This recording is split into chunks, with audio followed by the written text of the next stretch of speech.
இந்த இந்த நாளுக்காக நான் வந்து கிட்டத்தட்ட ஒரு 1.5 வருஷம் 2 வருஷம் ஒரு பயங்கரமாக கஷ்டப்பட்டோம். ஸோ எல்லா படம் மாதிரி தான் கஷ்டப்பட்டோன்றதான்.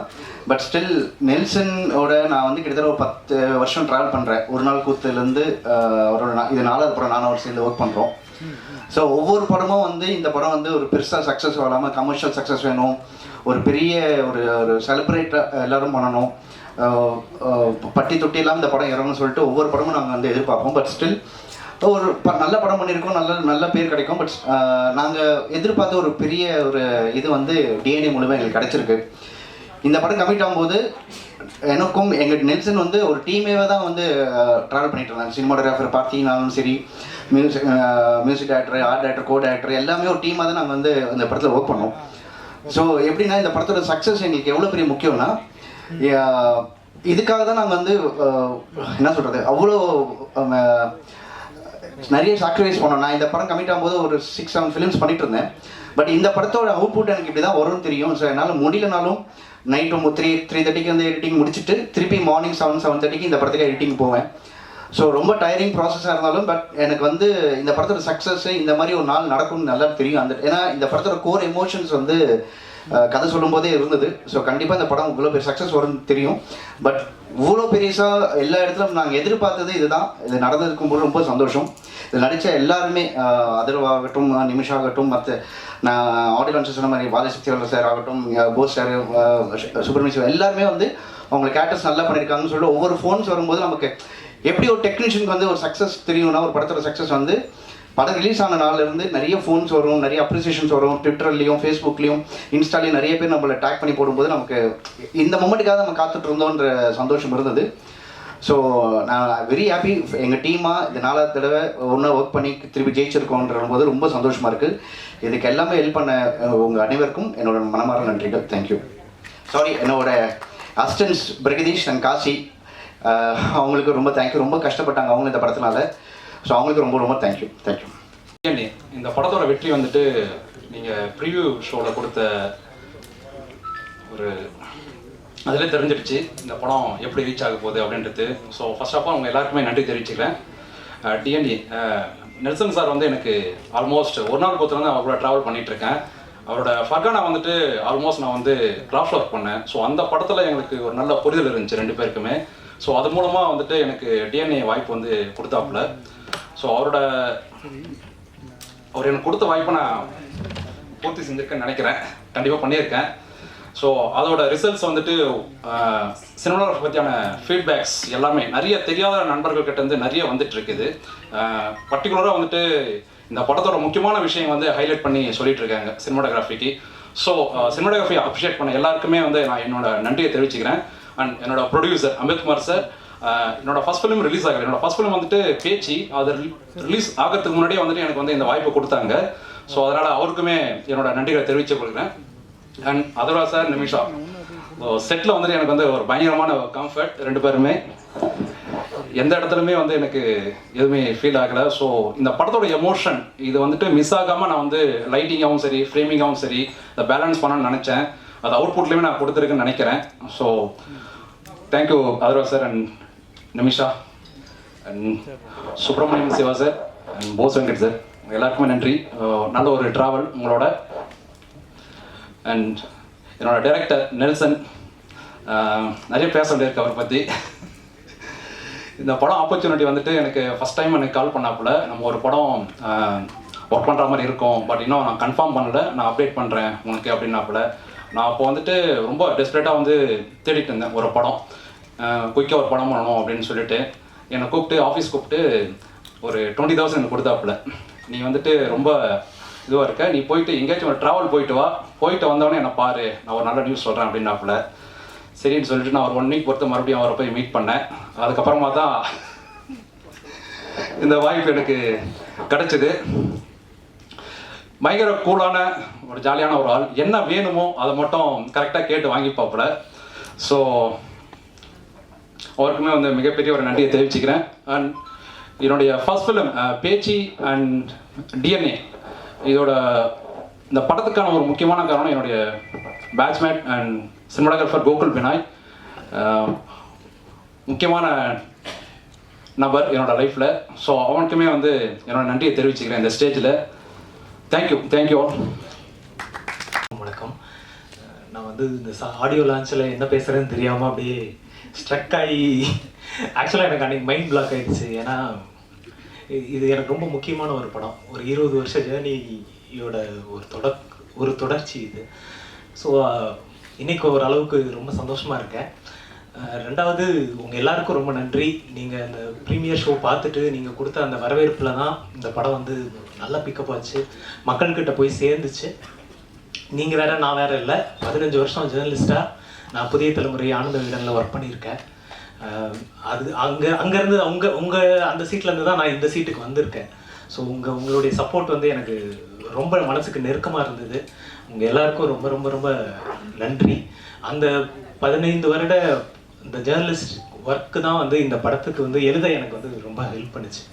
அது ஒரு இந்த படத்தில் இருக்கக்கூடிய எல்லாமே உண்மையான விஷயங்களை வச்சு தான் நாங்கள் எழுதினோம். என்னோட குருநாதர் வந்து எப்பவும் சொல்லுவார், புனைவுல வந்து எவ்வளவுக்கு எவ்வளோ உண்மை இருக்கோ அந்த அளவுக்கு அது வெற்றி பெறும் அப்படின்னு. இந்த புனைவில் 90% உண்மை இருக்கு, ஒரு 10% தான் இதில் வந்து புனைவு அப்படிங்கிறதே இருக்கும். எல்லாருமே என்கிட்ட கேட்டாங்க, இதெல்லாம் உண்மையா, நிஜமாவே இந்த மாதிரிலாம் நடக்குமா, குழந்தைய கடத்தி கொண்டு போய் பணக்காரங்களுக்கு விற்பாங்களா அப்படின்னு. நேற்று சேலத்தில் ஒரு 6 பேர் கொண்ட ஒரு நெட்வொர்க்கை வந்து அரெஸ்ட் பண்ணியிருக்காங்க.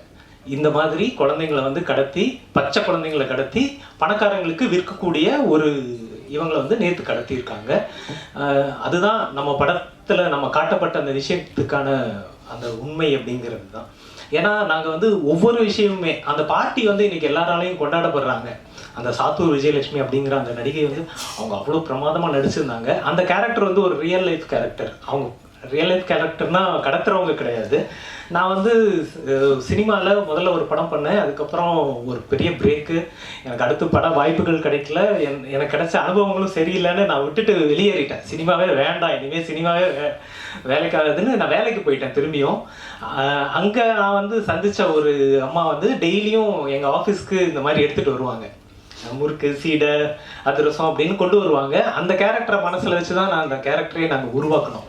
அப்போ அந்த உண்மையான ஒரு கேரக்டர் வந்து ஸ்க்ரீனில் வரும்போது ஆடியன்ஸ் வந்து டக்குன்னு அதை வந்து எடுத்துக்கிறாங்க. ப்ளஸ் நாங்கள் அது கூட இதை ஆட் பண்ணோம்னா, எக்மோர் ஹாஸ்பிட்டல்லையும் கோசா ஹாஸ்பிட்டல்லையும் தொடர்ச்சியாக கட்டப்பையில் தான் வந்து குழந்தைங்களை வந்து கடத்துவாங்க அப்படின்னு நான் ரிப்போர்ட் பண்ணியிருக்கேன். அந்த ரிப்போர்ட் அடிப்படையில் தான் அந்த கேரக்டரை வந்து நாங்கள் உருவாக்கணும். அப்புறம் அண்ணன் போஸ் வெங்கட் இருக்காரு, அவரோட கேரக்டர் வந்து ஒரு இடத்துல விசாரணை பண்ணுவாங்க. விசாரணை பண்ணும்போது அவரோட ஃபேமிலியை வச்சு பேசுவாங்க. அது வந்து ஆட்டோ சங்கரோட மரண வாக்குமூலம் அப்படின்னு ஒரு புக் இருக்குது. அதில் வந்து ஆட்டோ சங்கர் சொல்லியிருப்பாரு, அவர்கிட்ட இருந்து உண்மையை வாங்குறதுக்கு அவங்க போலீஸ் வந்து அதை தான் பயன்படுத்தியிருப்பாங்க. அவங்க ஃபேமிலி வந்து பக்கத்து ரூமில் வச்சுட்டு இவங்க வந்து பேசுவாங்க. பேசும்போது அவர் வந்து எல்லா உண்மையும் சொல்லிடுவார். இந்த மாதிரி இந்த படத்தோட எவ்ரி டீட்டெயில் வந்து ஒரு உண்மை சம்பவத்தோட தொடர்ச்சியாக தான் இதுக்குள்ளே இருந்துக்கிட்டே இருந்தது. அதுக்கு தான் அதனால தான் இது வந்து ஆடியன்ஸ் வந்து டக்குன்னு அக்செப்ட் பண்ணிக்கிட்டாங்க அப்படின்னு நான் நினைக்கிறேன். ஏன்னா அவங்க அன்றாட வாழ்க்கையில் தினந்தனம் பார்க்கக்கூடிய மனுஷங்க, தினந்தனம் பார்க்கக்கூடிய அந்த விஷயங்களை தான் நம்ம படமாக எடுத்திருக்கோம். இன்றைக்கி வந்து தமிழ் சினிமாவுக்கு வந்து கதை இல்லைன்றாங்க. நம்மளை மாதிரி ஜேர்னலிஸ்ட்கிட்ட லட்சக்கணக்கான கதைகள் இருக்குது. ஜேர்னலிஸ்ட்டை வந்து நீங்கள் பயன்படுத்தும் போது அவங்கக்கிட்ட இருந்து உங்களுக்கு அவ்வளோ கதைகளும் அவ்வளோ டீட்டெயிலும் வரும். தமிழ் சினிமா இயக்குநர்கள்கிட்ட நான் அதை தான் வேண்டி கேட்டுக்கிறேன். நீங்கள் என்ன யூஸ் பண்ணணும்னு அவசியம் இல்லை. நல்ல ரைட்டர்ஸ் எக்கச்சக்கமாக இருக்காங்க, நல்ல ஜேர்னலிஸ்ட் எக்கச்சக்கமாக இருக்காங்க. அவங்கள உங்கள் படத்தில் நீங்கள் பயன்படுத்தும் போது நிச்சயமாக உங்கள் படத்துக்கு வந்து இன்னும் கூடுதலான ஒரு மதிப்பும் நம்பகத்தன்மையும் உண்மைத்தன்மையும் கிடைக்கும் அப்படின்னு நான் நம்புகிறேன். அப்புறம் நெல்சன் சார், அவரு தான் என்னை வந்து தேடி கண்டுபிடிச்சு கூட்டிகிட்டு வந்து எழுத வச்சாரு. நான் வேண்டாம், என்னை விட்டுருங்க, சினிமாவுக்கு எனக்கு செட் ஆகாது, என்னை விட்டுருங்கன்னு. இல்லை நீ தான் இந்த படம் பண்ணணும், என் மேலே இருக்கிற ஒரு நம்பிக்கையை வச்சு அவர் என்னை அழைச்சிட்டு வந்து இது எழுத வச்சாரு. அந்த பாத்திரங்களுக்கும் அந்த காட்சிகளுக்கும் வந்து அதர்வா சாரும் நிமிஷா மேடமும் இவங்க எல்லாருமே வந்து உயிர் கொடுத்து அதை வந்து நான் பார்க்கும்போது நான் என்ன நினச்சி எழுதணும் அது எல்லாமே அது வந்துருந்தது. எனக்கு அது குறிப்பாக சில சீன்ஸ் எல்லாம் வந்து நான் ரொம்ப மனசுக்கு நெருக்கமாக நான் எழுதியிருந்தேன். அதை வந்து அவங்க அப்படியே உள்வாங்கிட்டு நடித்தது வந்து ரொம்ப சந்தோஷமாக இருந்துச்சு. ஸோ இந்த மாதிரியான படைப்புகளுக்கு வந்து தொடர்ச்சியாக மக்கள் ஆதரவு கிடைக்கணும். நிறைய திரைப்படங்கள் இந்த மாதிரி வரணும் அப்படின்னு நம்புகிறேன். குறிப்பாக இந்த படத்தில் நான் ஒரு விஷயம் சொல்லணும்னு நினச்சது என்னென்னா, இந்த படத்தோட ஒவ்வொரு சீனையும் நீங்கள் எல்லாரும் படம் பார்த்துருப்பீங்க. நீங்கள் யோசிச்சு பார்த்தீங்கன்னா ஒவ்வொரு சீன்லேயும் யாரோ ஒருத்தர் ஹெல்ப் பண்ணிகிட்டே இருப்பாங்க. படம் ஃபஸ்ட்டு சீனில் ஒரு ஆம்புலன்ஸ் டிரைவர் வந்து ஒரு டாக்டர் அந்த மருத்துவமனையில் வேலை பார்க்குறவருக்கு ஹெல்ப் பண்ணுவார். அதுக்கப்புறம் ரமேஷ் திலக் வந்து அவரோட நண்பருக்கு ஹெல்ப் பண்ணுவார். அப்படின்னு படத்தில் ஏதோ ஒரு கேரக்டர் இன்னொரு கேரக்டருக்கு உதவி செஞ்சுக்கிட்டே இருக்கும். அந்த உதவி அப்படிங்கிறது எப்போ வணிகமாகவோ உள்நோக்கம் கொண்டதாகவோ ஒரு சுயநலமானதாகவோ மாறுதோ அப்பெல்லாம் வந்து அது கிரைமாக மாறுது. அதுதான் இந்த படத்து மூலமா நான் வந்து சொல்லணும்னு நினைச்ச ஒரு விஷயம். என்னன்னா நம்ம இன்னைக்கு வந்து உதவி அப்படிங்கிறது பிஸ்னஸா மாறிட்டு இருக்கு. நம்ம முன்னாடி லிஃப்ட் கேட்டுட்டு இருப்போம், இன்னைக்கு லிஃப்ட் அப்படிங்கிறது வந்து ரேபிடோவா மாறிடுச்சு. இன்னைக்கு எல்லாருமே அதை வணிகமா மாத்திட்டு இருக்கோம். எல்லாமே வணிகமா மாறிட்டு இருக்கிற ஒரு காலத்துல இருக்கோம் நம்ம. அப்போ ஒரு உதவி அப்படிங்கிறது அது ஆத்மார்த்தமா நேர்மையா இருக்கணும். அந்த உதவி அப்படிங்கிறது வணிகமா பிஸ்னஸா கிரைமா மாறுறது அப்படிங்கிறது ரொம்ப ஆபத்தானது அப்படிங்கிறத தான் சொல்ல நினைச்சோம். இந்த படம் வந்து அந்த ஹியூமனிட்டியை மக்கள்கிட்ட கொண்டு போய் சேர்க்கணும் அப்படிங்கிற ஒரு நல்ல நோக்கத்தோட பண்ணோம். அது போய் சேர்ந்துருக்கு. ஸோ உங்கள் எல்லாருக்கும் ஒரு பத்திரிகையாளனா ரொம்ப நன்றி. தொடர்ந்து எனக்கு ஆதரவு கொடுக்கணும் அப்படின்னு நான் கேட்டுக்கிறேன். நன்றி, வணக்கம். நடித்த போஸ் வெங்கடவர்களே அப்படின்னு சொல்கிறாங்க. அவங்க என்ன பார்த்துருக்காங்க, அதுக்கு நன்றி. ஒரு பியூட்டிஃபுல் பிரியாணி, அதுக்கு ஒரு நன்றி. ஏன்னா தேங்க்ஸ் கிவிங் இது நிறைய அந்த கிவிங் கொடுத்துட்டே இருக்கணும். இன்னைக்கு டிஎன்ஏ வந்துட்டு ஒரு பெருசா வெளியில வந்து நிக்குது. அதுக்கு எல்லாத்துக்கும் காரணம் நீங்க தான். இப்போ இதே உங்களை வச்சு ஒரு பிரம்மாண்ட ஒரு ஆடியோ ரிலீஸா இருக்கட்டும், நியூஸ் கிரியேட் பண்றதா இருக்கட்டும், அது என்ன பண்ணாலும் உங்ககிட்ட ஒரு நியாயம் இருக்குல்ல, இந்த படம் நல்ல படம் அப்படின்ட்டு. அந்த நியாயம் ஜெயிச்சிருக்கு. அதுக்கு முதல்ல நன்றி. ஒரு விமர்சனம் நம்ம காதுல கேட்போம், அந்த படம் நல்லா இல்லைன்றது கூட வரும். ஒரு சாராருக்கு பிடிக்கலாம், ஒரு சாராருக்கு பிடிக்காம போயிடலாம். ஆனா நல்லாவே தெரியும் அந்த படம் அதுக்கு ஒர்த்தா இல்லையா அப்படின்ற ஒரு குழப்பம் இருக்கும். அந்த மாதிரி குழப்பத்துல ஆடியன்ஸ் இருக்கும்போது அவங்களை தெளிவுபடுத்தக்கூடிய ஒரு ஒரு ஒரு ஒரு ஆயுதமா யார் இருக்கிறாங்கன்னா பிரசன்ட் மீடியா. அந்த ஆயுதத்தினாலதான் இன்னைக்கு இந்த தேங்க்ஸ் கிவிங் மீட்டே நடக்குது. திரும்ப திரும்ப உங்களுக்கு நன்றி. என்ன நடிக்க வச்சதுக்கு ப்ரொடியூசருக்கு, என் தம்பி டைரக்டருக்கு, நிச்சயமா ஒரு அசிஸ்டன்ட் தான் சொல்லியிருப்பானே, இதை போசனை பண்ணா நல்லா இருக்கும்னே. ஜெயராமன் வெங்கடேசனுக்கும் நெல்சன் வெங்கடேசனுக்கும் உள்ள உறவு கிடைக்கிறாரு. ஸோ அதனால கிடைச்சிருக்கு, அதுக்கு நன்றி. அப்புறம் கோ ரைட்டர் அதிஷா சார் பேசினாரு. நிமிஷா இருக்காங்க, அவங்களுக்கு தான் தெரியும், கரெக்டாக புரியும்னு நினைக்கிறேன். கேரளாவில் வந்துட்டு ஒரு 5 கேரவன் நின்றுச்சுன்னா அதில் ரைட்டர்ஸ்க்கு ஒரு கேரவன் இருக்கும். ரைட், அவ்வளோ பெரிய மரியாதை இருக்காங்க ரைட்டர்ஸ்க்கு கேரளாவில். ஓகே, வரேன். கேரளாவில் பெரிய மரியாதை வந்து திரைக்கதை ஆசிரியருக்கு கொடுப்பாங்க. அதாவது முதல்ல திரைக்கதை ஆசிரியர்கள் கதையை ரெடி பண்ணிட்டு அதுக்கப்புறம் தான் அது இயக்குனர்கிட்ட வந்து அதுக்கப்புறம் ஒரு கம்பெனிக்கு போய் அப்படிதான் வரும். அந்த வகையில் ஒரு திரைக்கதை ஆசிரியரை மேடை ஏற்றி அவருக்கு மரியாதை செலுத்தின நெல்சனுக்கு இந்த நேரத்தில் நான் நன்றி தெரிவிச்சுக்கிறேன். ஏன்னா அந்த கைண்ட் ஆஃப் சினிமா வந்து ரொம்ப ஆரோக்கியமாக இருக்கும். ஏன்னா வரதராஜா சார் வந்து always with Annagiri Selvaraj sir, இந்த மாதிரி ரத்னகுமார் சார் அவங்களோட பயணிக்கும் போது அந்த திரைப்படங்கள்ல ஒரு பயங்கரமான மீனிங் இருக்கும். டைரக்டருங்கிற ஒரு பியூர் டெக்னீஷியன், கிரியேட்டர்ஸ் கம் டெக்னீஷியனாக இருக்கிறதுங்கிறது ஒரு தனி டேலண்ட். பட் கிரியேட்டர் இஸ் என்னை பொறுத்த வரைக்கும் ஒரு எழுத்தாளர், வசனகர்த்தாங்கிறவங்க வந்து ஒரு தனி செக்டார். அந்த செக்டார் ஸ்ட்ராங்கா இருந்ததுன்னா திரைப்படம் தோற்கிறதுக்கு வாய்ப்பு ரொம்ப கம்மியா இருக்கும் அப்படிங்கிறது என்னுடைய கருத்து. நான் பல இடங்கள் அதை விவாதமா வச்சிருக்கேன். அந்த வகையில ஒரு ரைட்டரை மேடை ஏற்றி பேச வச்சதுக்கு இந்த நேரத்தில் அதே தேங்க்ஸ் மீட்ல ஒரு நன்றியை தெரிவிச்சுக்கிறேன். அதே மாதிரி என் கூட நடிச்ச கோ ஆர்டிஸ்ட் எல்லாருக்கும் என்னுடைய நன்றியை தெரிவிச்சுக்கிறேன். கேமராமேன் பார்த்திபன் சார் எல்லாருக்கும் நன்றி. அம்பேத்குமார் சார் என்னுடைய சிறந்த நண்பர், அவருக்கும் இந்த நேரத்தில் நன்றியை தெரிவிச்சுக்கிறேன். ஒரு திரைப்படம் சமீபத்தில் ஒரு தியேட்டரில் ரிலீஸ் ஆகிட்டு உடனே நம்ம ஃபோன் பண்ணுவோம். நெல்சனுக்கு ஃபோன் பண்ணும்போது ஒரு இயக்குனருடைய அந்த பிரசவ வழி, என்ன நெல்சன் எப்படி இருக்கீங்க அப்படின்னா, இல்லைன்னா என்ன பண்ணுறதுன்னு தெரில, என்ன நடக்குதுன்னு தெரில, ஒரு ஈவினிங் வரைக்கும் ஒரு தொண்டைக்கு நெஞ்சுக்கு ஒரு உருண்டை ஓடிக்கிட்டே இருக்குது, அதெல்லாம் எப்போ சரியாகும்னு எனக்கு தெரியலை அப்படின்னு சொல்லும்போது நான் சொன்னேன், இல்லை நேற்று ப்ரெஸ் மீட்டில் படம் பார்த்தவங்க எனக்கு நிறைய பேர் ஃபோன் பண்ணிட்டாங்க. அவங்க எல்லாருமே படம் ரொம்ப குவாலிட்டியாக இருக்குது, ரொம்ப நல்ல படமாக இருக்குது, அதனால இந்த திரைப்படம் ஓடும்னு சொல்லியிருக்காங்க அப்படின்னு நான் சொன்னப்போ, அப்படியா அப்படின்னு சொல்லும்போது அவன் அது வந்து ப்ரெஸ் கையில் தான் இருக்குது. அவங்க நிச்சயமாக நல்ல படம்னு எழுத ஆரம்பிச்சிட்டாவோ பேச ஆரம்பிச்சிட்டாவோ அந்த திரைப்படம் மிகப்பெரிய திரைப்படமாக மாறும். நம்புகன்னு சொன்னதுக்கப்புறம் அது 2வது நாள் அது நடந்தது. அந்த வகையில் மீண்டும் உங்களுக்கு ஒரு நன்றி. இந்த திரைப்படத்தில் நான் கொஞ்சம் முன்னாடியே படம் பார்த்த பொழுது கடைசியாக ஹீரோவுக்கு வரேன். நிமிஷா வந்து பிரமாதமாக ஆக்ட் பண்ணியிருந்தாங்க. நான் உங்ககிட்ட சொன்னேன் இப்போது அந்த அந்த அந்த கேரக்டர் டிசைன் பண்ண விதமே பியூட்டிஃபுல்லாக இருந்துச்சு. நான் நெல்சன்ட்ட வந்து படம் பார்த்துட்டு வெளியே வந்தோடனே சொன்னது அந்த ஹீரோயின் கேரக்டர் ரொம்ப பிரமாதமாக டிசைன் பண்ணியிருக்கீங்க. அது டிசைன் பண்ணது பிரச்சனை இல்லை, நடிப்பை பற்றி நல்ல புரிதல் இல்லாத ஒரு ஆளால் அது பண்ண முடியாது. அவங்க நாயட்டுன்னு ஒரு படம் பண்ணியிருந்தாங்க கேரளாவில். அவங்க பெரும்பான்மையான படங்கள் வந்து அந்த கேரக்டர்ஸ் வந்து அவங்க புரிய வைக்க முடியலன்னா அந்த கேரக்டரே காலி ஆகிடும். அதுவும் பர்டிகுலர் நாயட்டு வந்து அது ரொம்ப அழகாக புரிய வச்சிருப்பாங்க அந்த படத்தில். அதே மாதிரி டிஎன்ஏல நிறைய நேரங்களில் அதை புரிய வச்சது ரொம்ப நல்லா இருந்தது. நான் நெல்சன்ட்ட கடைசியாக சொன்னேன், கொஞ்சம் நிறைய டைலாக் சேர்த்துருக்கலாமே அந்த பொண்ணுக்கு, இன்னும் நிறைய பேச வச்சிருந்துருக்கலாமே அப்படின்னு கூட சொன்னேன். அந்த வகையில் பியூட்டிஃபுல் ஆக்டர்ஸ் அவங்க. அடுத்ததாக இதோட முடிச்சுக்கிறேன். பட் என்னுடைய கதாநாயகன் அதர்வா சார், சில பேர் மட்டும் ஜெயிக்கணும்னு நம்ம உள் மனசு சொல்லிகிட்டே இருக்கோம். அவங்க ஜெயிச்சா அட்வான்டேஜ், அவங்க ஜெயிக்கிறது நமக்கு நல்லது அப்படின்றது ஒன்று தோணுன்னா அது அதர்வா சார். ஏன்னா அவரோட இதுக்கு முன்னாடி ஒரு படம் பண்ணியிருந்தேன். அந்த திரைப்படம் நைட்ல எல்லாம் மிட் நைட்ல எல்லாம் ஷூட்டிங் நடந்துட்டு இருக்கும். நமக்கே ஒரு மாதிரி டயர்டாக இருக்கும். என்ன அவ்வளோ ப்ரெஸ்காக வந்து நிற்பாரு, எந்த விதமான டிஸ்டர்பன்சஸ் இல்லை, கோபம் இல்லை. அப்படி நான் கண்டினியூவாக நைட் ஷூட்டே போயிட்டே இருந்தோம். நான் ஒரு நாள் நான் கேட்டேன், டயர்டாக போயிட்டீங்களான்னு கேட்டேன். சொன்னார் நல்ல வார்த்தை, அது அவர் மறந்துட்டாரான்னு தெரில. ஒரு 4 பசங்களோட டவுசர் போட்டு வந்து நான் போலீஸ் நீங்கிட்ட மாட்டிப்பீங்க. அவர் சொன்னார், சார் நடிக்கிறோம் சார், பிடிச்ச வேலை சார், பிடிச்ச வேலையை செஞ்சுட்டு இருக்கோம் சார், இதில் எப்படி சார் டயர்டாக வருதுன்னாரு. எனக்கு ரொம்ப ஆச்சரியமாக இருந்தது. அதே டிஎன்ஏலையும் பார்த்தேன், அதே பிடிச்ச வேலையை டயர்டு இல்லாமல் அன்னைக்கு என்ன ஃப்ரெஷ்னஸ் இருந்துச்சோ அதே ஃப்ரெஷ்னஸோட வராரு.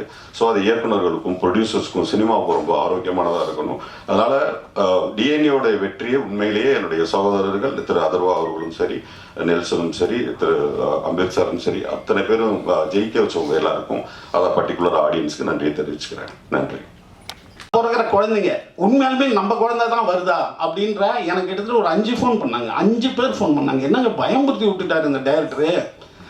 வந்து இப்போ வந்து நம்ம ஹாஸ்பிட்டலில் பிறந்து நம்ம கைக்கு வர்ற குழந்தை நம்ம குழந்தைன்னா ஒரு 11 வயசு 12 வயசில் முகஜாடையை வச்சு தான் கண்டுபிடிக்கணுமா, இல்லைன்னா டிஎன்ஏ டெஸ்ட் எடுத்துக்கணுமா நம்ம அப்படின்னாரு. ஸோ ஒரு படம் சமுதாயத்தில் அந்த ஒரு ஒரு ஒரு உஷார்த்தன்மை ஏற்படுத்தணும் அப்படிங்கிறது முக்கியம். ஒரு படைப்பு அது இந்த படத்தில் அருமையாக அது ஒர்க் அவுட் ஆயிருக்கு.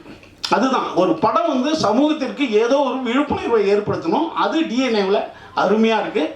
அதுக்கு வந்து இப்போ அதிஷா சொன்ன மாதிரி அவர் சொன்னார் பாருங்க, புனைவில் உண்மைத்தன்மை எவ்வளோ ஜாஸ்தியாக இருக்கோ அது வந்து சிறந்த திரைக்கதைன்னு ஒரு அருமையான விஷயத்த ஒரு விளக்கம் கொடுத்தார். ரொம்ப அற்புதமான விஷயம் அது. அதே போல் பத்திரிகையாளர்களை நிறைய பயன்படுத்தணும், நம்ம எழுத்தாளர்களை அதிகம் பயன்படுத்தணும் அப்படின்ற ஒரு விஷயத்த அருமையான விஷயத்த இங்கே பதிவு பண்ணியிருக்காரு. இதெல்லாம் நீங்கள் எழுதணும், அப்போ தான் நிறைய இயக்குநர்கள் நிறைய ரைட்டர்ஸை கொண்டு வருவாங்க. அண்ணன் போஸ் வெங்கட் சொன்ன மாதிரி மலையாளத்தில் வந்து ரைட்டர்ஸுக்கு அவ்வளோ பெரிய ஒரு மரியாதை இருக்கும். அங்கே வந்து ரைட்டர்ஸ் தான் ஃபஸ்ட்டு. நம்ம இன்னும் சொல்ல போனால் ஆங்கில படங்களே வந்து மிகச்சிறந்த நாவலை தான் படமாக எடுக்க ஆரம்பிப்பாங்க. நம்ம நினைக்கிறோம்ல கதை வெளியே போயிடுச்சுன்னா அந்த கதை வந்து ஈஸியாகிடும், அதெல்லாம் கிடையாது. மிகச்சிறந்த நாவல்களை தான் நம்ம வந்து படமாக எடுத்து மிகப்பெரிய ஹிட்டு கொடுத்துருக்காங்க பல படங்கள். ஸோ ரைட்டர்களையும் அதே போல் எழுத்தாளர்களையும் நிறையா பயன்படுத்தணுங்கிறது இந்த நன்றி அறிவித்தல் கூட்டத்தில் ஒரு முக்கியமான ஒரு விஷயம். அடுத்தது நன்றியில் வந்துங்க, இப்போ எனக்கு வந்து ஒரு சின்ன ஒரு கதாபாத்திரம் இதில் கொடுத்துருக்காங்க. ஆனால் நான் வந்து என் வாழ்நாள் பூரா சொல்கிறவங்கலாம் என்ன சொல்கிறாங்க, ஏங்க அருமையான ஒரு விஷயத்தை உங்களுக்கு பண்ணிட்டாங்க இந்த படத்தில் அப்படின்னு சொல்கிறாங்க இல்லையா. இது என் உள்ள மனசில் எப்போதும் இந்த டீமுக்கு இயக்குனருக்கு மட்டும் கிடையாதுங்க. ஒரு ஹீரோ அவர் என்ன சொல்லியிருப்பாங்க, ஏங்க அவருக்கு கூட அவர் சொல்லியிருக்கலாம். அடுத்தது இந்த ப்ரொடியூசர் அல்லது ரைட்டர் யார் வேணாலும் ஏங்க அவரை போடலாமே அப்படின்னு சொல்லியிருக்கலாம். அதுக்கு வந்து என்னை ஒத்துக்கிட்டதுக்கு இவங்க அத்தனை பேருக்கும் என்னுடைய நன்றியை தெரிவிச்சுக்கிறேன். அடுத்தது நம்ம தம்பி கேமராமேன் பார்த்தி வந்து, அதாவது ஒரு மனிதன் வந்து இப்படி இருக்கிறவன் இவ்வளோ திறமையோடு இருப்பான்னு நீங்கள் பார்வையால் நீங்கள் கடிக்கக்கூடாது. நம்ம சொல்லுவோம்ல, டேய் கண்ணை பார்த்து பேசுகிறோம் உண்மையை பேசுவான்டா அப்படின்றது. கண்ணை பார்த்து உண்மை பேசுகிறவங்களாம் உண்மையை பேசுவானா, அது ஏதோ பொது புத்தியில் இருக்குது. அதாவது முழு பனியன் போட்டவன் நல்லவன்டா அப்படின்றதும், வெள்ளையாக இருக்கிறவன் சிறப்பாக இருப்பான்றதும் இதெல்லாம் வந்து பொது புத்தியில் இருக்கிறதான ஒழிய ஆளை பார்த்து எடை போடக்கூடாதுன்றதுக்கு தம்பி பார்த்திபனை வச்சு முடிவு பண்ணுறேன். அடுத்தது எடிட்டர் தம்பி, அவர் வந்து நேஷனல் அவார்டு வாங்கணுன்றதே எங்களுக்கு தெரியல. பாருங்க, ஒரு நேஷனல் அவார்டு வாங்கிட்டு எப்போதும் போல் எளிமையாக இருக்கிறதுங்கிறது ரொம்ப அருமையாக இருக்குது. அடுத்தது நான் ஆடியோ லிஸ்ட்டில் இந்த ஹீரோயினை பற்றி சொல்லல, நிமிஷா பற்றி.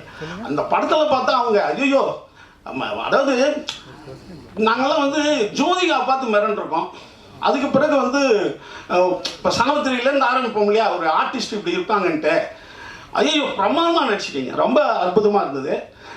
நிச்சயமாக தமிழ் சினிமாவில் ஒரு ஆர்டிஸ்ட், அதாவது பர்ஃபார்மர் கதைன்னு ஒன்று இருந்ததுன்னா, ஹீரோயின் கதை இருந்ததுன்னா இவங்க நிமிஷாவை தான் நிச்சயமாக இனிமேல் கூப்பிடுவாங்க. அந்த மாதிரி ஒரு அற்புதமான கேரக்டர் பண்ணியிருக்காங்க. அடுத்தது தம்பி அதர்வா வந்து என்னன்னு கேட்டிங்கன்னா, நான் சொல்லிகிட்டே இருப்பேன், எப்போதும் பிடித்த வேலைகளை செய்கிறவன் வந்து சிறப்பானவன்ட்டு இப்போ அண்ணன் போசவன் சொன்னார். என்னன்னு கேட்டிங்கன்னா, நான் மீண்டும் சொல்கிறேன், இப்போ சொல்கிறோம்ல, என்ன நம்ம கெட்டு போயிட்டோங்க, நல்லா இருக்கிறோம். எம்ஜிஆர் தான் தற்கொலைக்கு பண்ண போனவர். எம்ஜிஆர் வந்து கேரளாவில் ரயில்வே, அதாவது எங்கள் அண்ணன் சக்கரபாணி மட்டும் ஒரு நிமிஷம் லேட்டாக வந்திருந்தா நான் ட்ரெயினில் விழுந்திருப்பான்றார் எம்ஜிஆர். நானியன் பிறந்தேன் அவருடைய வரலாற்று தொடரில். அப்போ என்னன்னு கேட்டால், எம்ஜிஆர்லாம் 15 வருஷம் இல்லவே இல்லை ஃபீல்டில், ஏதோ படம் நடிச்சிட்டு இருக்காரு. இந்த இப்போ மனைவி அண்ணா இருக்கார், மனைவி பொன்மாணிக்கம், அவர் வந்து 8வது வரையில ஒரு புத்தகம் எழுதியிருக்காரு. ஒரு 8-9 கதை இருக்குது எம்ஜிஆர் பற்றி கதை. மிகச்சிறந்த மனிதநேய கதை, மிகச்சிறந்த நன்றி உணர்வு கதைகள் இருக்கு அதில். அதில் வந்து அவர் வந்து இட்லி ஒரு அம்மா விற்கும் ஒரு இடத்துல. எம்ஜிஆர் வாங்கிக்குவார், வாங்கினா காசு இல்லை அவர்கிட்ட.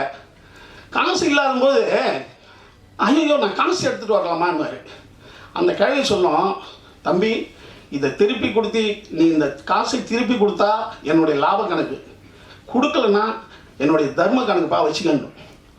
எம்ஜிஆர் அதுக்கு பிறகு பெரிய ஸ்டார் ஆகி முதலமைச்சர் ஆகிடுவார்.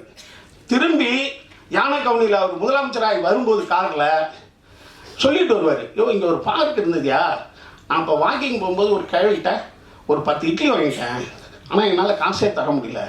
இப்போ அந்த அம்மாலாம் எங்கே இருக்கான்னு தெரியல, ஆனால் அந்த அம்மா சொன்ன வார்த்தை என் ஞாபகம் இருக்குது, பணத்தை திருப்பி கொடுத்தால் லாப கணக்கு, திருப்பி கொடுக்கலனா என் தர்ம கணக்குன்னு சொன்னாங்கய்யா.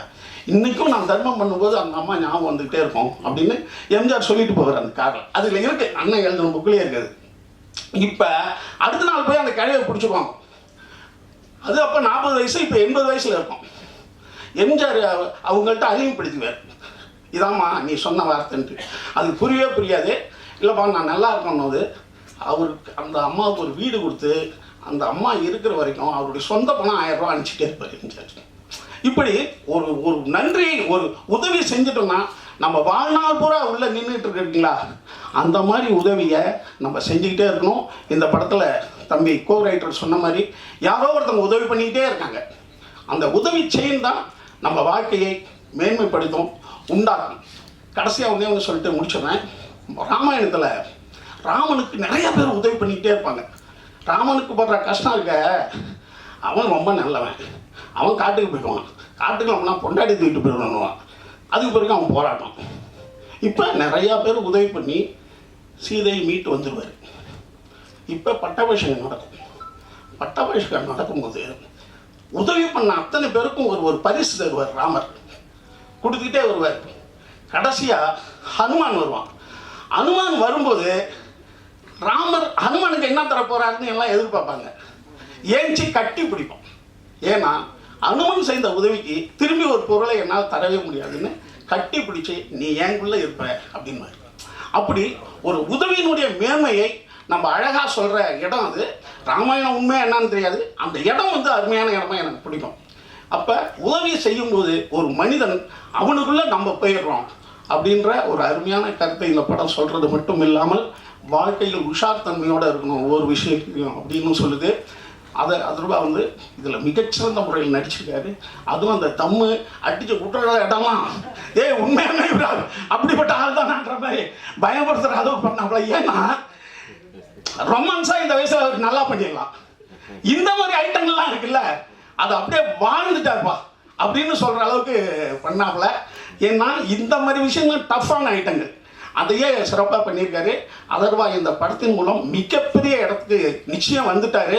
இனிமேல் அவருக்கான காலம் தமிழ் சினிமாவில் கொடிகட்டி பறக்கும். இந்த படத்தில் எனக்கு வாய்ப்பு கொடுத்த அனைவருக்கு நன்றி, அண்ணன் ப்ரொடியூசருக்கு நன்றி, அப்புறம் தம்பி யாராவது விட்டுனா அம்மா அண்ணா அம்மா விஜயம்மா இருக்காங்க, அவங்க கூட நடிக்கல நான் எல்லாத்தையும் சொல்லிட்டு அந்த பாப்பாவுக்கு தென்றலுக்கும் நன்றி. உங்கள் அனைவருக்கும் மீண்டும் நன்றி சொல்லி உட்கார். For the people who deserve it is most important, and first and foremost thank you Nelson Venkat sir for உங்களுடைய சைலஜாவா என்னை தேர்ந்தெடுத்ததுக்கு, என்னை நம்பி அந்த பொறுப்பை என்கிட்ட கொடுத்ததுக்கு.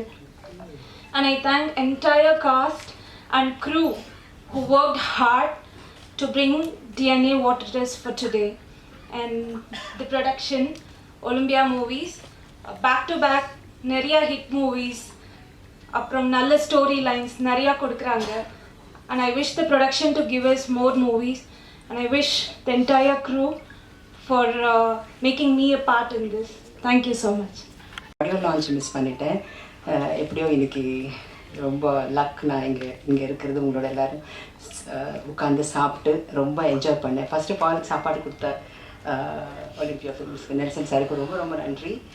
You should reach someone's heart through ஸ்டமக்குன்னு சொல்லுவாங்க. அது நான் செய்வேன் வீட்டில். எப்போவுமே யார் வந்தாலும் சாப்பாடு போடாமல் நான் அனுப்ப மாட்டேன். அது எனக்குள்ளே இருக்கிற ஒன்று. அது இங்கே ஃபஸ்ட் டைம் என்னோடய லைஃப்லேயே வந்து நான் உட்காந்து எல்லாரோடையும் சாப்பிட்டு என்ஜாய் பண்ணுது.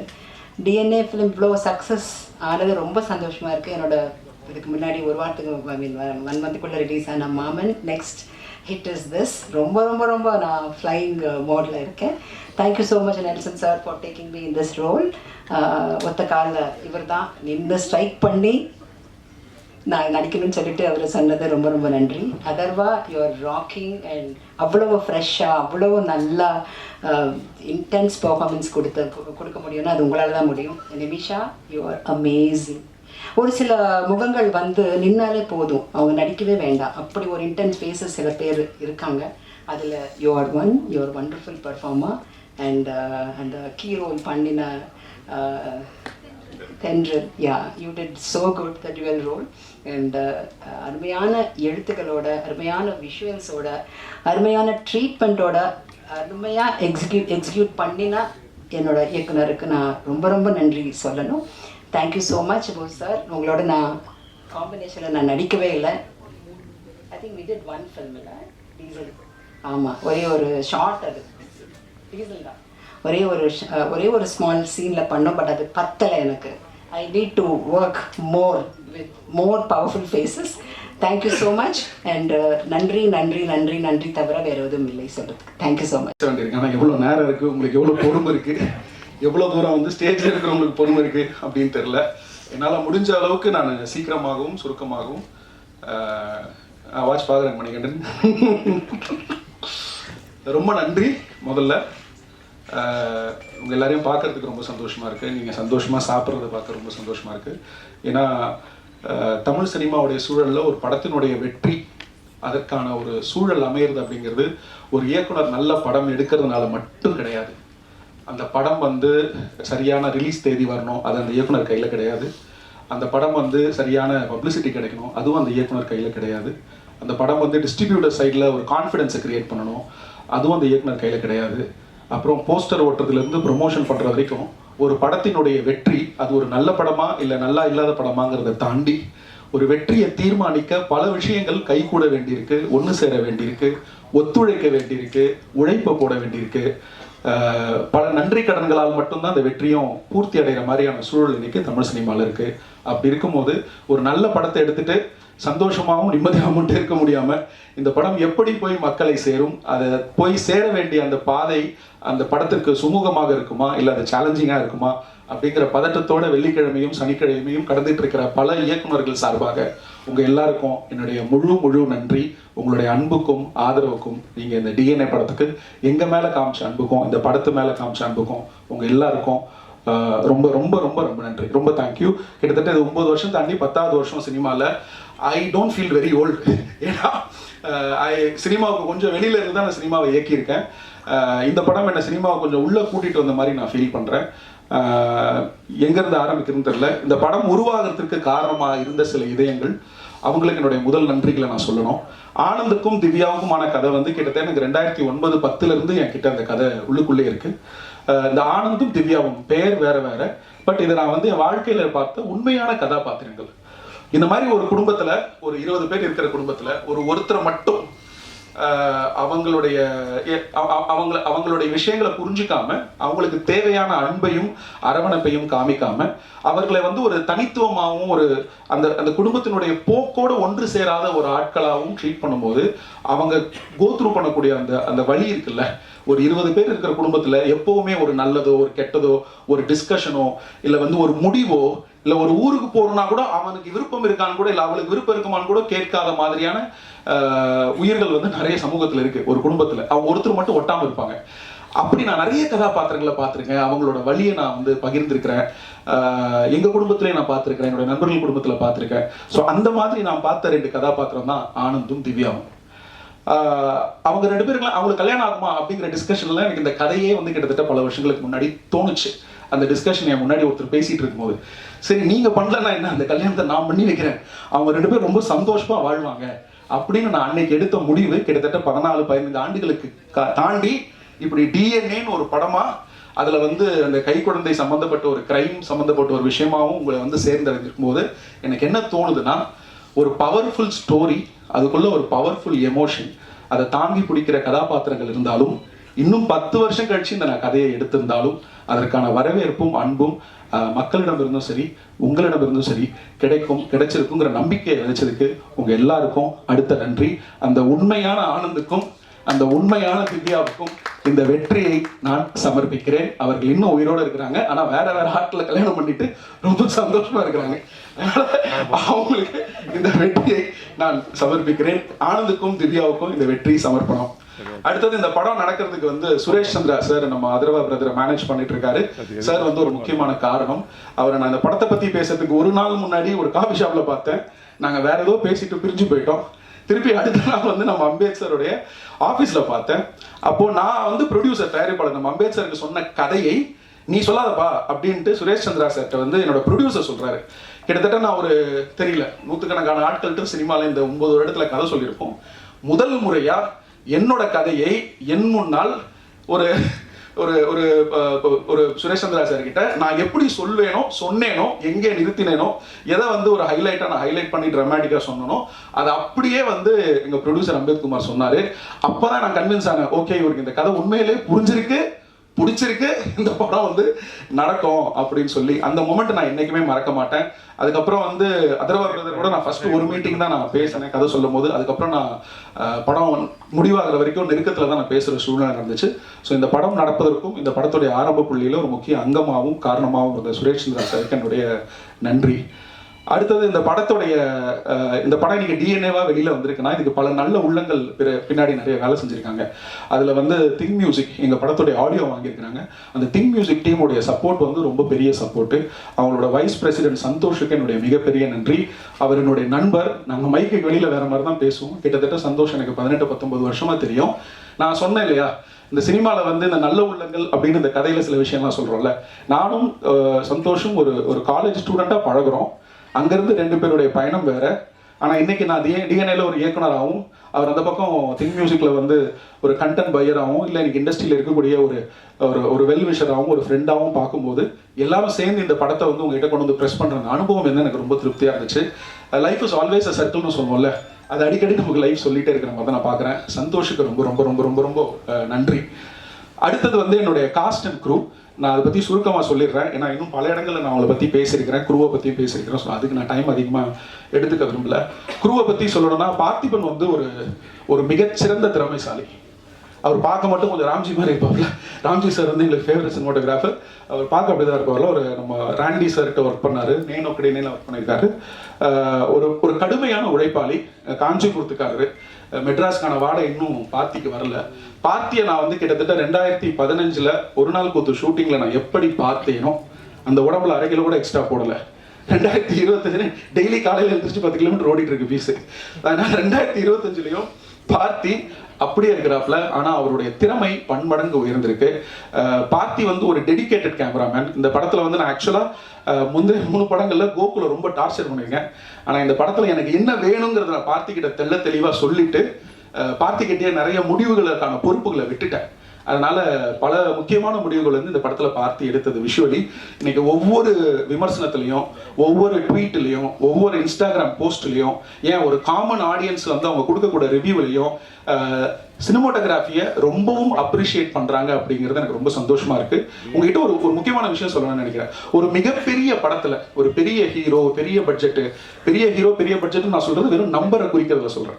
100 கோடி இல்லை 70 கோடி 80 கோடி போட்டு எடுக்கிற படங்கள்ல ஒரு சினிமோட்டோகிராஃபர் கேட்கக்கூடிய எல்லா லைட் இருக்கும், எல்லா டெக்னீஷியன் இருக்கும், எல்லா எக்யூப்மெண்ட் இருக்கும், நிறைய டைம் இருக்கும், அவங்களுக்கு அவ்வளவு சௌகரியங்கள் அந்த பெரிய படங்கள்ல செஞ்சு தரப்படும். ஆனா இப்ப எங்களை மாதிரி நாங்க பண்ற பட்ஜெட் சைடுல இருக்கிறவங்களுக்கு எங்களுக்கு போதுமான எக்யூப்மெண்ட்ஸ், லைட்ஸ், இது இந்த படம் இல்ல, பொதுவா அதுதான் இந்த பிசினஸோட டிசைன். எங்களுக்கு போதுமான எக்யூப்மெண்ட்ஸோ, லைட்ஸோ, லொகேஷனோ, டைமோ ஒரு ரேஸ்ல ஓடுற மாதிரி தான் நாங்க ஷூட் பண்ண வேண்டி இருக்கும். இதை நான் குறையா சொல்லல. ஆனா அதுல இவ்வளவு இடர்பாடுகளுக்கு நடுவுல, சேலஞ்சஸ்க்கு நடுவுல இப்படி ஒரு அவுட்புட்டை வந்து ஒரு கேமராமேன் கொடுக்குறாரு அப்படின்னா அவருக்கு தமிழ் சினிமாவில் ஒரு நல்ல எதிர்காலம் இருக்குன்னு நினைக்கிறேன்.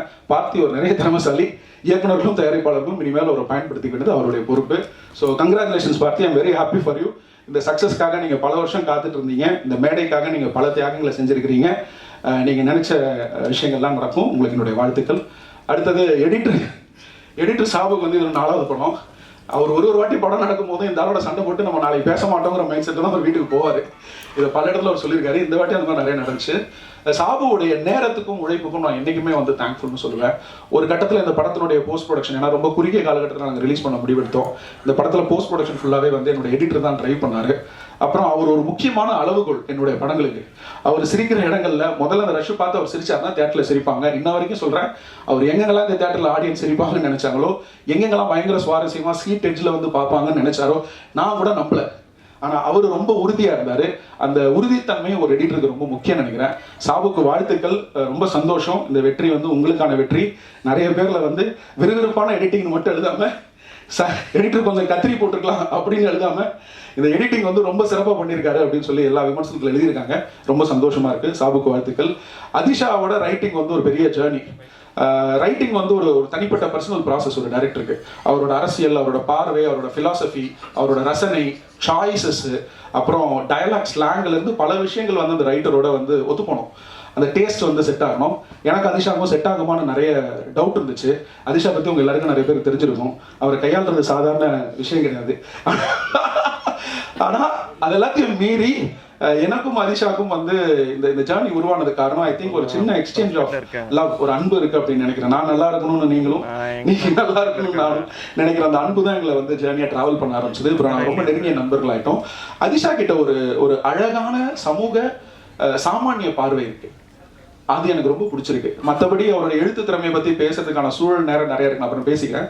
ஒரு சாதாரண மனுஷனா தினமும் காலையில் எழுந்திரிச்சு ஓட்டப்பந்தயத்தில் கலந்துக்கக்கூடிய ஒரு எழுத்தாளன் வந்து நான் இதுக்கு முன்னாடி படித்தது வந்து ஹாருகி முருகாமி தான். What I can think about running when I'm running அப்படின்னு ஒரு நாவல் இருக்கு. ஹாருகி முருகாமி வந்து என்னுடைய ரொம்ப முக்கியமான எழுத்தாளர்.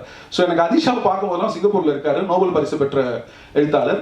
எனக்கு அதிஷாவை பார்க்கும்போதெல்லாம் ஒரு விதமான ஹாருகி முருகாமி தான் பார்க்குற மாதிரி இருக்கும். அவர் உண்மையாகவே ஒரு பெரிய ஹாருகி முருகாமியா வரணும் அப்படிங்கிறது என்னோட ஆசை. வாழ்த்துக்கள் அதிஷா. இன்னும் ஒரு சிலர் இங்கே இல்லை. என்னோட மியூசிக் கம்போசர்ஸ் சாயி சிவா, ஸ்ரீகாந்த் தெரிகரன், அதுக்கப்புறம் வந்து அனலாகாஷ், சத்யபிரகாஷ், இவங்க யாரும் இங்கே இல்லை. பட் அவங்க எல்லோருக்கும் என்னோட நன்றி. அவங்களோட பாடல்கள் திரையில வந்து நீங்கள் பார்த்துருப்பீங்க. ஒரு டெபியூ கம்போசராக அவங்க இந்த படத்தில் அவங்களோட பங்களிப்பை ரொம்ப சிறப்பாக செஞ்சுருந்தாங்க. அவங்களுக்கு நன்றி. மீடியா மைசன் டீமுக்கு நன்றி. அப்புறம் இந்த மியூசிக்கை கோஆர்டினேட் பண்ணி கொடுத்தாங்க பவித்ராக்கு நன்றி. அப்புறம் ஜிப்ரான் சார், இன்னைக்கு ஒரு சின்ன கன்ஃபியூஷனால் அவர் இங்கே வர முடியாமல் போச்சு. அதுக்கு காரணம் நான் தான். இந்த படத்துக்கு வந்து பின்னணி இசை வந்து எவ்வளவு முக்கியம், எவ்வளவு பெரிய பலம் அப்படிங்கிறது படம் பார்க்கும்போது உங்களுக்கு தெரிஞ்சிருக்கும். இந்த பின்னணி இசைக்கு போதுமான கால அவகாசம் அவருக்கு நான் கொடுத்துடணும்னு முயற்சி பண்ணேன். கிட்டத்தட்ட ஒரு 4-5 ஐட்ரேஷன்ஸ் நாங்கள் பண்ணியிருக்கோம். படம் ஃபுல்லாக இந்த படத்தை ட்ராவல் பண்ணேன். ஏன்னா இந்த படத்தில் அதிக நேரம் வந்து டயலாக்ஸ் இல்லாமல், அதிக நேரம் வந்து என்ன சொல்றது, மியூசிக்கலாகவே ரொம்ப நேரம் டிராவல் பண்ற மாதிரியான சீக்வன்சஸ் இருக்கு. ஒரு சேஸ் சீக்வன்ஸா இருக்கட்டும், இல்லை வந்து ஒரு ஃபைட் சீக்வன்ஸா இருக்கட்டும், இல்லை வந்து ஒரு 10 சீக்வன்ஸா இருக்கட்டும், அந்த டென்ஷனை இன்னைக்கு சீட் எட்ஜில் நீங்க ஃபீல் பண்றீங்க அப்படின்னா அதுக்கு எந்த அளவுக்கு விஷுவல் முக்கியமோ அதுக்கு சரி சம அளவு அந்த இசையை உங்களுக்கு கொண்டு வந்து சேர்த்த என்னுடைய ரீ ரெக்கார்டிங் மிக்சர் தபஸ் நாயக் சார். ஏன்னா அவர் தான் குபேராகும் மிக்சர், 2 படமும் ஒரே நாளில் ரிலீஸ். அந்த மனுஷன் வந்து தூக்கம் இல்லாமல் வேலை செஞ்சனால தான் இந்த படம் டைமுக்கு வந்தது. தபஸ் நாயக் சாருக்கு ஆரம்பிச்சு, என்னுடைய சவுண்ட் டிசைனர் பிரதாப்பில் ஆரம்பிச்சு, அதுக்கப்புறம் எனக்கு டப்பிங் பண்ணி கொடுத்த திலீபன் அவருடைய அசிஸ்டன்ட்ல ஆரம்பிச்சு, எனக்கு கம்போஸ் பண்ணி கொடுத்த ஜிப்ரான் சார் வரைக்கும் இந்த சவுண்ட் டிபார்ட்மெண்ட்ல கம்ப்ளீட்டாக ஒர்க் பண்ண ஒவ்வொரு டெக்னீஷியனுக்கு நன்றியை சொல்லிக்கிறேன். எனக்கு எந்த அளவுக்கு பிக்சர் முக்கியமோ அதுக்கு சம அளவு எனக்கு சவுண்டு முக்கியம். அதனால யூஸ்வலாக அவங்களுக்கான அங்கீகாரமும் அந்த உழைப்புக்கான வேலிடேஷன் கிடைக்காம போகும். ரொம்ப பிரதானமாக நீங்கள் இது எழுதணும். தமிழ் சினிமாவில் நீங்கள் சவுண்ட் டெக்னீஷியன்ஸ் வந்து one of the finest technicians நமக்கு இந்தியாவிலேயே ஃபைனஸ்ட் டெக்னீஷியன்ஸ் இருந்திருக்காங்க. அது ஸ்ரீதர் சாராக இருக்கட்டும், இல்லை ஏஎஸ் லட்சுமி நாராயண் சாராக இருக்கட்டும், இல்லை இன்னைக்கு இருக்கக்கூடிய நிறைய மிக்சிங் இன்ஜினியர்ஸ், சவுண்ட் இன்ஜினியர்ஸ் எல்லாமே தமிழ்நாட்டிலிருந்து போனவங்க. ஸோ அவங்களுக்கு உரிய அங்கீகாரத்தையும் மரியாதையும் தரணும்னு நினைக்கிறேன். ஸோ இந்த படம் நல்ல சவுண்ட் குவாலிட்டியில் ஒரு நல்ல தியேட்டரிக்கல் எக்ஸ்பீரியன்ஸாக வந்திருக்கு. என்னுடைய என்டையர் சவுண்ட் டீம் காரணம், starting from Ghibran sir to தபக் சார், எல்லாருக்கும் என்னுடைய நன்றி, வாழ்த்துக்கள். காஸ்ட் எவ்வளோ டைம் இருக்கு? முடிச்சிடுறேன்.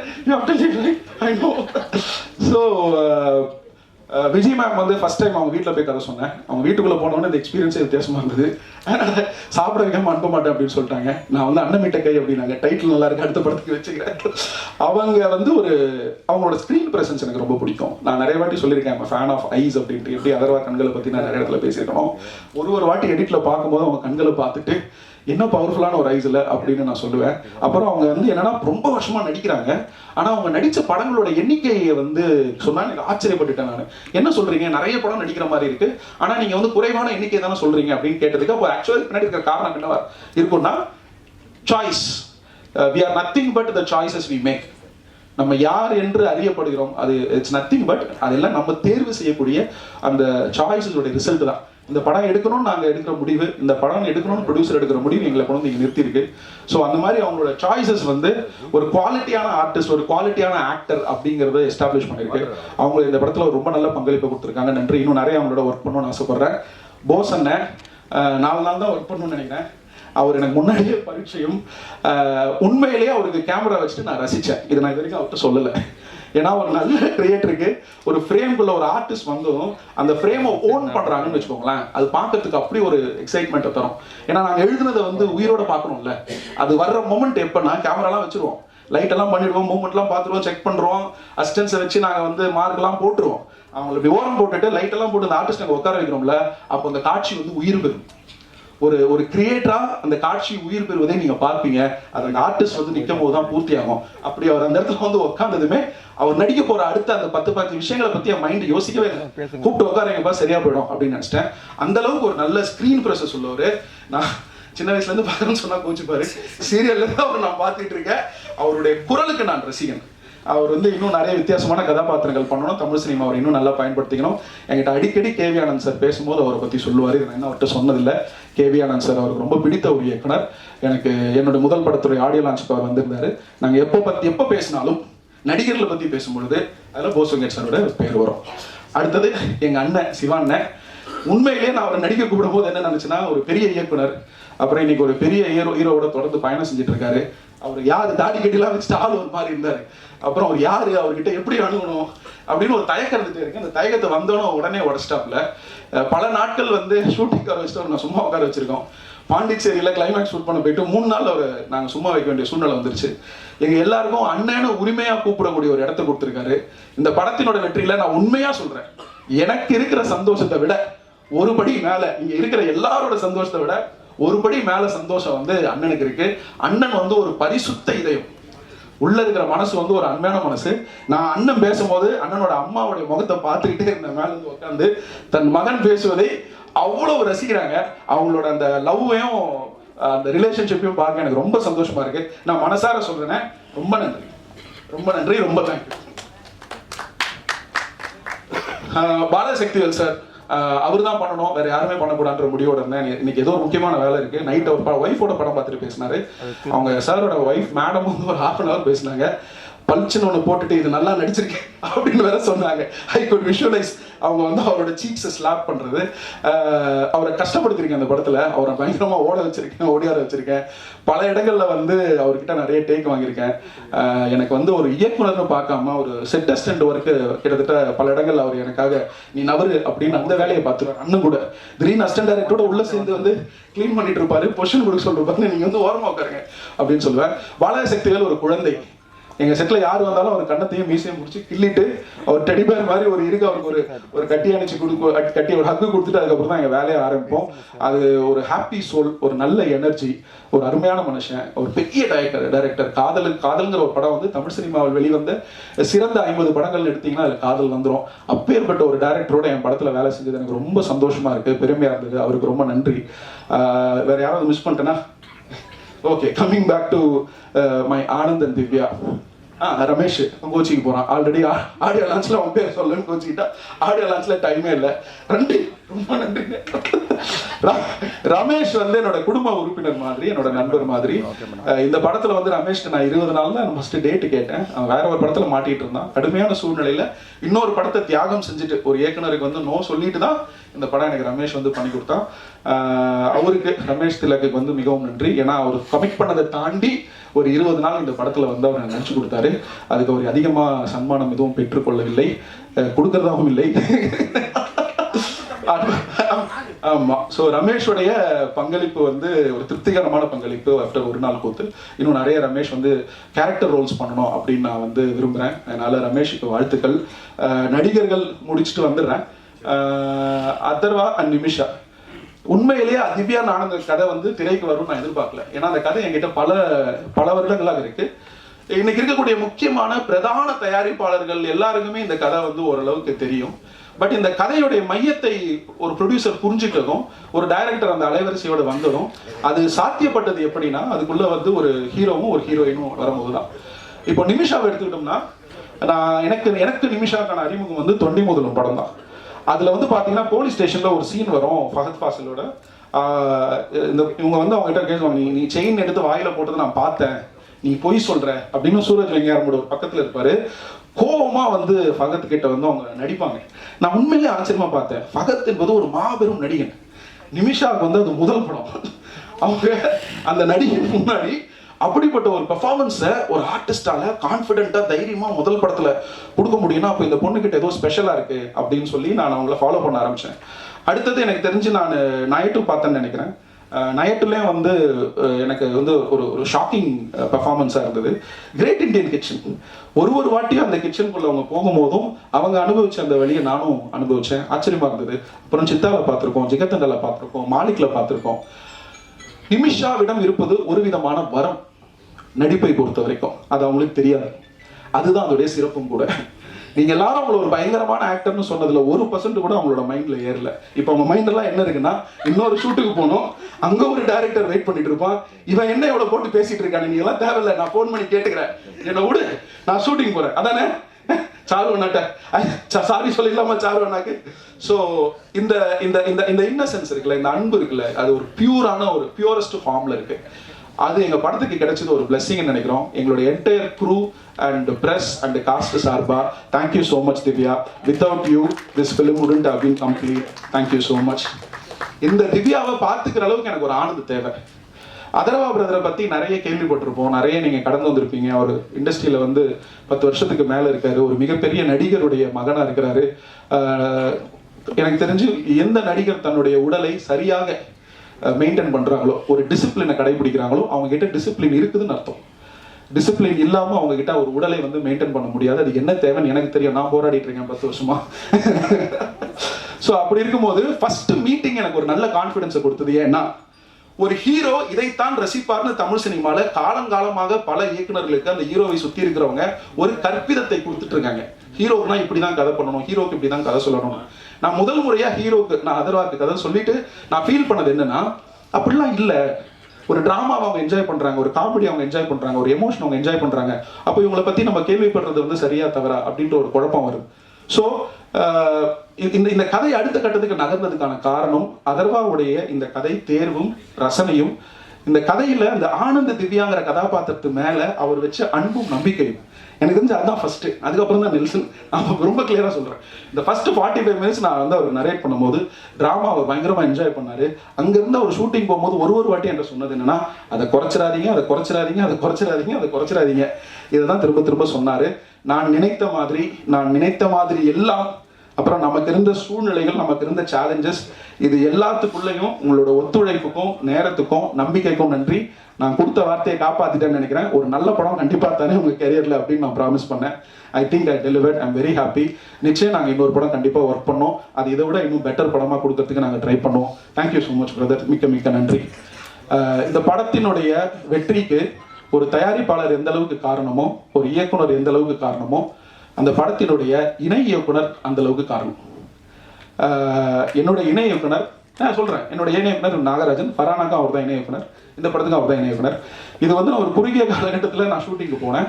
இதை ஒரு ஷார்ட் நோட்டீஸில் எனக்கு எடுக்கிறதுக்கான கான்ஃபிடன்ஸ் கொடுத்தது வந்து என்னுடைய கோ டைரக்டர் தான். அவர் வந்து என்னோட நண்பர், என்னோட ஃப்ரெண்ட், என்னோட மென்டர், ஃபிலாசபர், அதுக்கப்புறம் நிமிஷாவுடைய பிளே பார்ட்னர், அதர்வாவுடைய பட்டி, அப்புறம் எங்க எல்லா டீமுக்கும் அவர் நாக்ஸு, அப்புறம் ஐஸ்வர்யா ராஜேஷ்க்கு வந்து ஸ்னேக்ஸு, ஸோ அப்புறம் வந்து அண்ணனுக்கு வந்து தம்பி, கூச்சப்படுவாப்புல, அண்ணனுக்கு வந்து தம்பி. எனக்கு வர வேண்டிய பிரஷர்ல 99% பிரஷரை தன் தோள்களில் சுமந்து இந்த படத்தினுடைய வெற்றிக்காக ஆரம்பத்துல இருந்து கடைசி வரைக்கும் இந்த நொடி வரைக்கும் உழைச்சிட்டு இருக்கிற நாகராஜுக்கு என்னுடைய மனமார்ந்த நன்றி. பல நேரங்கள்ல நான் வந்து நினைச்சு பார்த்திருக்கேன், நாகராஜ் இல்லைன்னா நமக்கு ரொம்ப டைட் ஆகும் அப்படின்னு சொல்லிட்டு. அதனால தேங்க்யூ. இதுக்கு மேல பேசினா கஷ்டமா இருக்கும். நன்றி. அப்புறம் ஜேம்ஸ் சார் எங்க இருக்காரு? எங்க ப்ரொடியூசர் வந்து ரொம்ப இன்ட்ரெஸ்டிங்கான ஒரு கேரக்டர். அவர் வந்து ஒரு மக்கள் பிரதிநிதி, பயங்கர பரபரப்பா இருப்பார். நைட்டு 11 மணிக்கு யாராவது ஏதாவது வேணும்னா கூட அன்னைக்கு நேரத்துக்கு ஒரு ஐஏஎஸ் ஆஃபீஸருக்கோ ஐபிஎஸ் ஆஃபீஸருக்கோ கால் பண்றது வந்து யோசிக்க மாட்டாரு. டெய்லியும் அவர் வந்து கட்சி சம்பந்தப்பட்ட ஆட்கள் ஆஃபீஸ்ல இருப்பாங்க. இதுக்கு நடுவில் தான் அவர் சினிமா பண்றாரு. அந்த பரபரப்பு நடுவில் அவர் பிடிக்கிறது ஒரு சேலஞ்சா இருக்கும். பிளஸ் இந்த படத்தினை பத்தின முதல் நம்பிக்கை, ஃபர்ஸ்ட் இந்த படத்தை ஒரு நல்ல எடிட் பண்ண விஷயம் பார்த்தது வந்து நம்ம ஜேம்ஸ் சார் தான். அவர் அன்னையிலிருந்து இந்த படத்துல இன்னைக்கு செகண்ட் வரைக்கும் அவர் வச்சிருக்கிற அந்த நம்பிக்கை வந்து எனக்கு ரொம்ப மோட்டிவேட்டிங்கா இருந்துச்சு. அப்புறம் பல பிரச்சனைகளும் பல சூழ்நிலைகளும் எனக்கு பக்கமா நின்று உதவி பண்ணி இந்த படத்தை முடிக்கிறதுக்கு ஹெல்ப் பண்ணியிருக்காரு. அதனால நன்றி James sir, thank you so much. எங்க அம்மாவுக்கு நன்றி.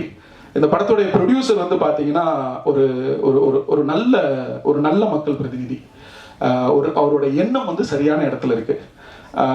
இந்த படத்தை வந்து இவ்வளவு என்ன சொல்றது, இவ்வளவு பேருக்கு போய் ரீச் ஆகுற அளவுக்கு இவ்வளவு நல்ல பப்ளிசிட்டி பண்ணி இந்த படத்தை வந்து தமிழ்நாட்டில் இருக்கிற எல்லாருக்கும் போய் சேர்ற அளவுக்கு இந்த படத்தை பத்தின விளம்பரங்களை கொண்டு போய் கொடுத்து இன்னைக்கு உங்க அளவுக்கு முன்னாடி இந்த படம் நல்லா தெரியற அளவுக்கு செஞ்சிருக்கிறாருன்னா அதுக்கு எங்க ப்ரொடியூசருடைய சரியான திட்டமிடலும், இந்த படத்தை மேல அவர் வச்சிருந்த நம்பிக்கையும், இந்த பப்ளிசிட்டிக்கு அவர் செலவு பண்ணதும் அதுதான் வந்து எங்களுக்கு காரணம். அதனால என் ப்ரொடியூசருக்கு வந்து இந்த படத்தை எங்களுக்கு எடுத்து கொடுத்ததுக்கும், இந்த படத்தை கொண்டு போய் மக்கள்கிட்ட சேர்த்ததுக்கும், எங்க எல்லாரையும் பத்திரமா பார்த்துக்கிட்டதுக்கும் என்னுடைய ப்ரொடியூசர் அம்பேத்குமார் சாருக்கு நன்றி. அவங்களோட மனைவி ஜெயந்தி அம்பேத்குமாருக்கு நன்றி. இந்த படத்துல ஆஃபீஸ் அசிஸ்டண்டா இருந்து இந்த வேலைகளை ஃபுல்லா முடிச்சு கொடுத்த ஸ்ரீ பசங்களுக்கும், general manager AGM Subu sir, அப்புறம் வந்து சர்மா, இவங்க எல்லாருக்கும் நன்றி. அப்புறம் இந்த படத்தோட எக்ஸிக்யூட்டிவ் ப்ரொடியூசர் திரு பாலா, அவர் தான் அம்பேத் சார்கிட்ட அறிமுகப்படுத்தி வச்சாரு, அவருக்கு நன்றி. யாரையாவது விட்டுட்டாலும் தெரியல. யுவராஜ் எப்பா சண்டை மேல வா. இல்ல 4 நாளா வந்து நாங்க ஊரா போனோம். எங்க ப்ரொடியூசர் எவ்வளவுதான் பப்ளிசிட்டி பண்ணாலும் எவ்வளவுதான் செலவு பண்ணாலும் யுவராஜ் இல்லைன்னா என்னால வந்து இந்த 4 நாள் நிம்மதியா இருந்திருக்க முடியாது. அதர்வாவிலே இருக்க முடியாது. யுவராஜோட ஒர்க் பண்ணதான் முதல் படம். ஏன்னா எனக்கு நல்ல பழக்கம். ஒரு விஷயம் நான் வந்து யுவராஜ் பத்தி இங்க சொல்லணும், நல்ல வேலை நான் மறந்துருப்பேன். அதாவது நான் இந்த 4 நாளா யுவராஜ் கூடவே டிராவல் பண்றேன். 4 நாளா ஒரு இனோவா கார்ல ஊரா சுத்திட்டு இருக்கோம். அவ்வளவு ஃபோன் வருது, அவ்வளவு பேர் பேசுறாங்க, அவ்வளவு மெசேஜஸ் வருது. யாரோ பேசுறாங்க. ஒரு ஹோட்டல் ஹவுஸ் பாயில இருந்து ஒரு பெரிய நடிகர் வரைக்கும், ஒரு பெரிய மேனேஜர் வரைக்கும், ஒரு பெரிய ப்ரொடியூசர் பேசுறாங்க. ஒரு செகண்ட் இந்த மனுஷன் முகம் சொல்லிக்கல, கோவப்படல. ஒரு பக்கம் வந்து ஒரு ப்ரொடியூசர் ஒரு ஃபங்க்ஷன் இடத்துக்கு ஒரு பணம் தர வேண்டியிருக்கு, ஒரு பக்கம் ஒரு ஆர்டிஸ்ட் கிட்ட ஒரு பதில் வர வேண்டியிருக்கு, ஒரு பக்கம் இன்னொரு ப்ரோக்ராமுக்கு லேட் ஆயிட்டு இருக்கு, ஒரு பக்கம் வந்து இன்னொரு டாக்குமெண்ட் ஏதோ அனுப்ப வேண்டியிருக்கு. இவர் அந்த ஸ்பேஸ்ல ஒர்க் பண்றதை பார்க்கறதுக்கு ஒரு சூப்பர்மேன் மாதிரி இருக்காப்ல. அதனால இந்த படத்தை கடைசி நொடியில் கடைசி நேரத்தில் மக்களிடம் எடுத்து செல்வதற்கு மிகப்பெரிய தூணாக உதவியாக இருந்த யுவராஜுக்கு நன்றி. யுவராஜ் இல்லைன்னா என்னால இந்த 3-4 நாட்கள் வந்து நிம்மதியா கடந்து போயிருக்க முடியுமான்னு தெரியாது. நான் வந்து ஏதோ வந்து பிரஸ் முன்னாடி யுவராஜை ஏத்தி விடணும்னா நான் சொல்லல. யுவராஜ் இந்த படத்துக்கு கொடுத்துருக்கிற பங்களிப்பு ரொம்ப பெரிய பங்களிப்பு. அதுக்கு முறையான அங்கீகாரமும் வேலிடேஷனும் வேணும். அதுக்கு தான் நான் இங்கே சொல்கிறேன். நன்றி. கார்த்திக் ரவிவர்மாவுக்கு நன்றி. இந்த படத்தினுடைய ப்ரொமோஷன்ஸ்க்காக, இந்த படத்தினுடைய பல விஷயங்களுக்காக ஆரம்பத்திலேருந்து கான்ட்ரிபியூட் பண்ணி கொடுத்துருக்காரு. அதனால் கார்த்திக் ரவிவர்மாவுக்கு நன்றி. என்னுடைய டைரக்ஷன் டீமில் இருக்கக்கூடிய அசிஸ்டன்ட் டைரக்டர்ஸ், நான் எப்பவுமே 4-5 பேருக்கு மேலே வச்சுக்கிட்டது இல்லை. இந்த படத்தில் ஒரு 8-10 பேர் அதிகமாக ஒர்க் பண்ணுற சூழல் வந்துருச்சு. என் அசிஸ்டன்ட் டைரக்டர்ஸ் வந்து எனக்கு ஃபேமிலி மாதிரி தான். அசிஸ்டன்ட் எடிட்டர்ஸையும் சேர்த்து தான் சொல்கிறேன். எனக்கு அவங்க ரொம்ப பர்சனல், என் கூடவே இருப்பாங்க. என்னோட வாழ்க்கையோட ஒன்றிணைஞ்சு தான் அவங்க பயணிப்பாங்க. அவங்களுடைய பங்களிப்பு வந்து என்னுடைய பங்களிப்பு எந்த அளவுக்கு முக்கியமோ அந்த அளவுக்கு அவங்களோட பங்களிப்பு முக்கியம்.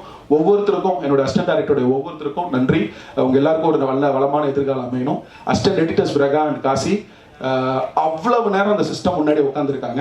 அதற்கான சூழலும் சேலஞ்சிங்கான ப்ரெஷர் சுச்சுவேஷன்ஸும் நிறையா இருந்துச்சு. அதில் உடஞ்சிடாம அந்த ப்ரெஷரை தாங்கக்கூடிய அளவுக்கு ஒரு எடிட்டர் இருக்கிறான்னா அவன் அடுத்தது ஒரு நல்ல எடிட்டராக வரதுக்கான வாய்ப்பு இருக்குது. ஸோ அசிஸ்டன்ட் எடிட்டர்ஸ்க்கு என்னுடைய வாழ்த்துக்கள். எல்லாருக்கும் நன்றி சொல்லிட்டேன். யாரையாவது விட்டுருந்தேன்னா மன்னிச்சுக்கோங்க. யாரையாவது விட்டுருந்தேன்னா மன்னிச்சுக்கோங்க. ஒரு நிறைவாக ஒரு விஷயத்த மட்டும் சொல்லிட்டு நான் முடிச்சிடுறேன். தமிழ் சினிமா சூழல்ல இன்னைக்கு இருக்கக்கூடிய அந்த ஈகோ சிஸ்டம்ல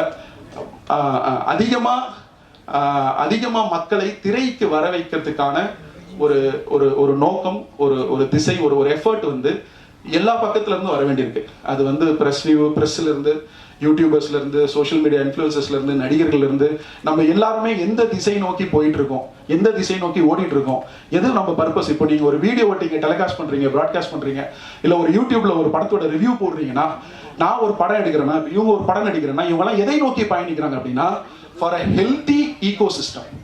நிறைய நல்ல சினிமா வரணும், அந்த சினிமாவை எல்லாரும் நல்லா பார்க்கணும், நிறைய பணம் சம்பாதிக்கணும், அந்த சினிமா மூலமா மக்கள் பயனடையணும். அதை ஒரு ஃபிலிம் அப்ரிசியேஷனா ஒரு ரிவ்யூவர் பேசணும், அதில் இருக்கக்கூடிய நிறை குறைகளை சொல்லணும். நம்ம அனைவருடைய கூட்டு முயற்சியினுடைய அடுத்த கட்டம் அப்படின்னா இந்த சினிமாங்கிற ஈகோ சிஸ்டத்தை ஒரு பாசிட்டிவான, ஒரு ஹெல்த்தியான, ஒரு நல்ல ஈகோ சிஸ்டமா மாத்துறது தான். அதுக்கு எல்லா சைட்ல இருந்தும் ஹெல்ப் எனக்கு தேவைப்படுது, எங்களுக்கு தேவைப்படுது. நீங்க எழுதிய ஒவ்வொரு ரிவ்யூ நான் படித்தேன், நீங்க பேசின ஒவ்வொரு ரிவ்யூ நான் கேட்டேன். உங்களுடைய ஒவ்வொரு வரியும் வந்து நான் வேல்யூ பண்றேன்.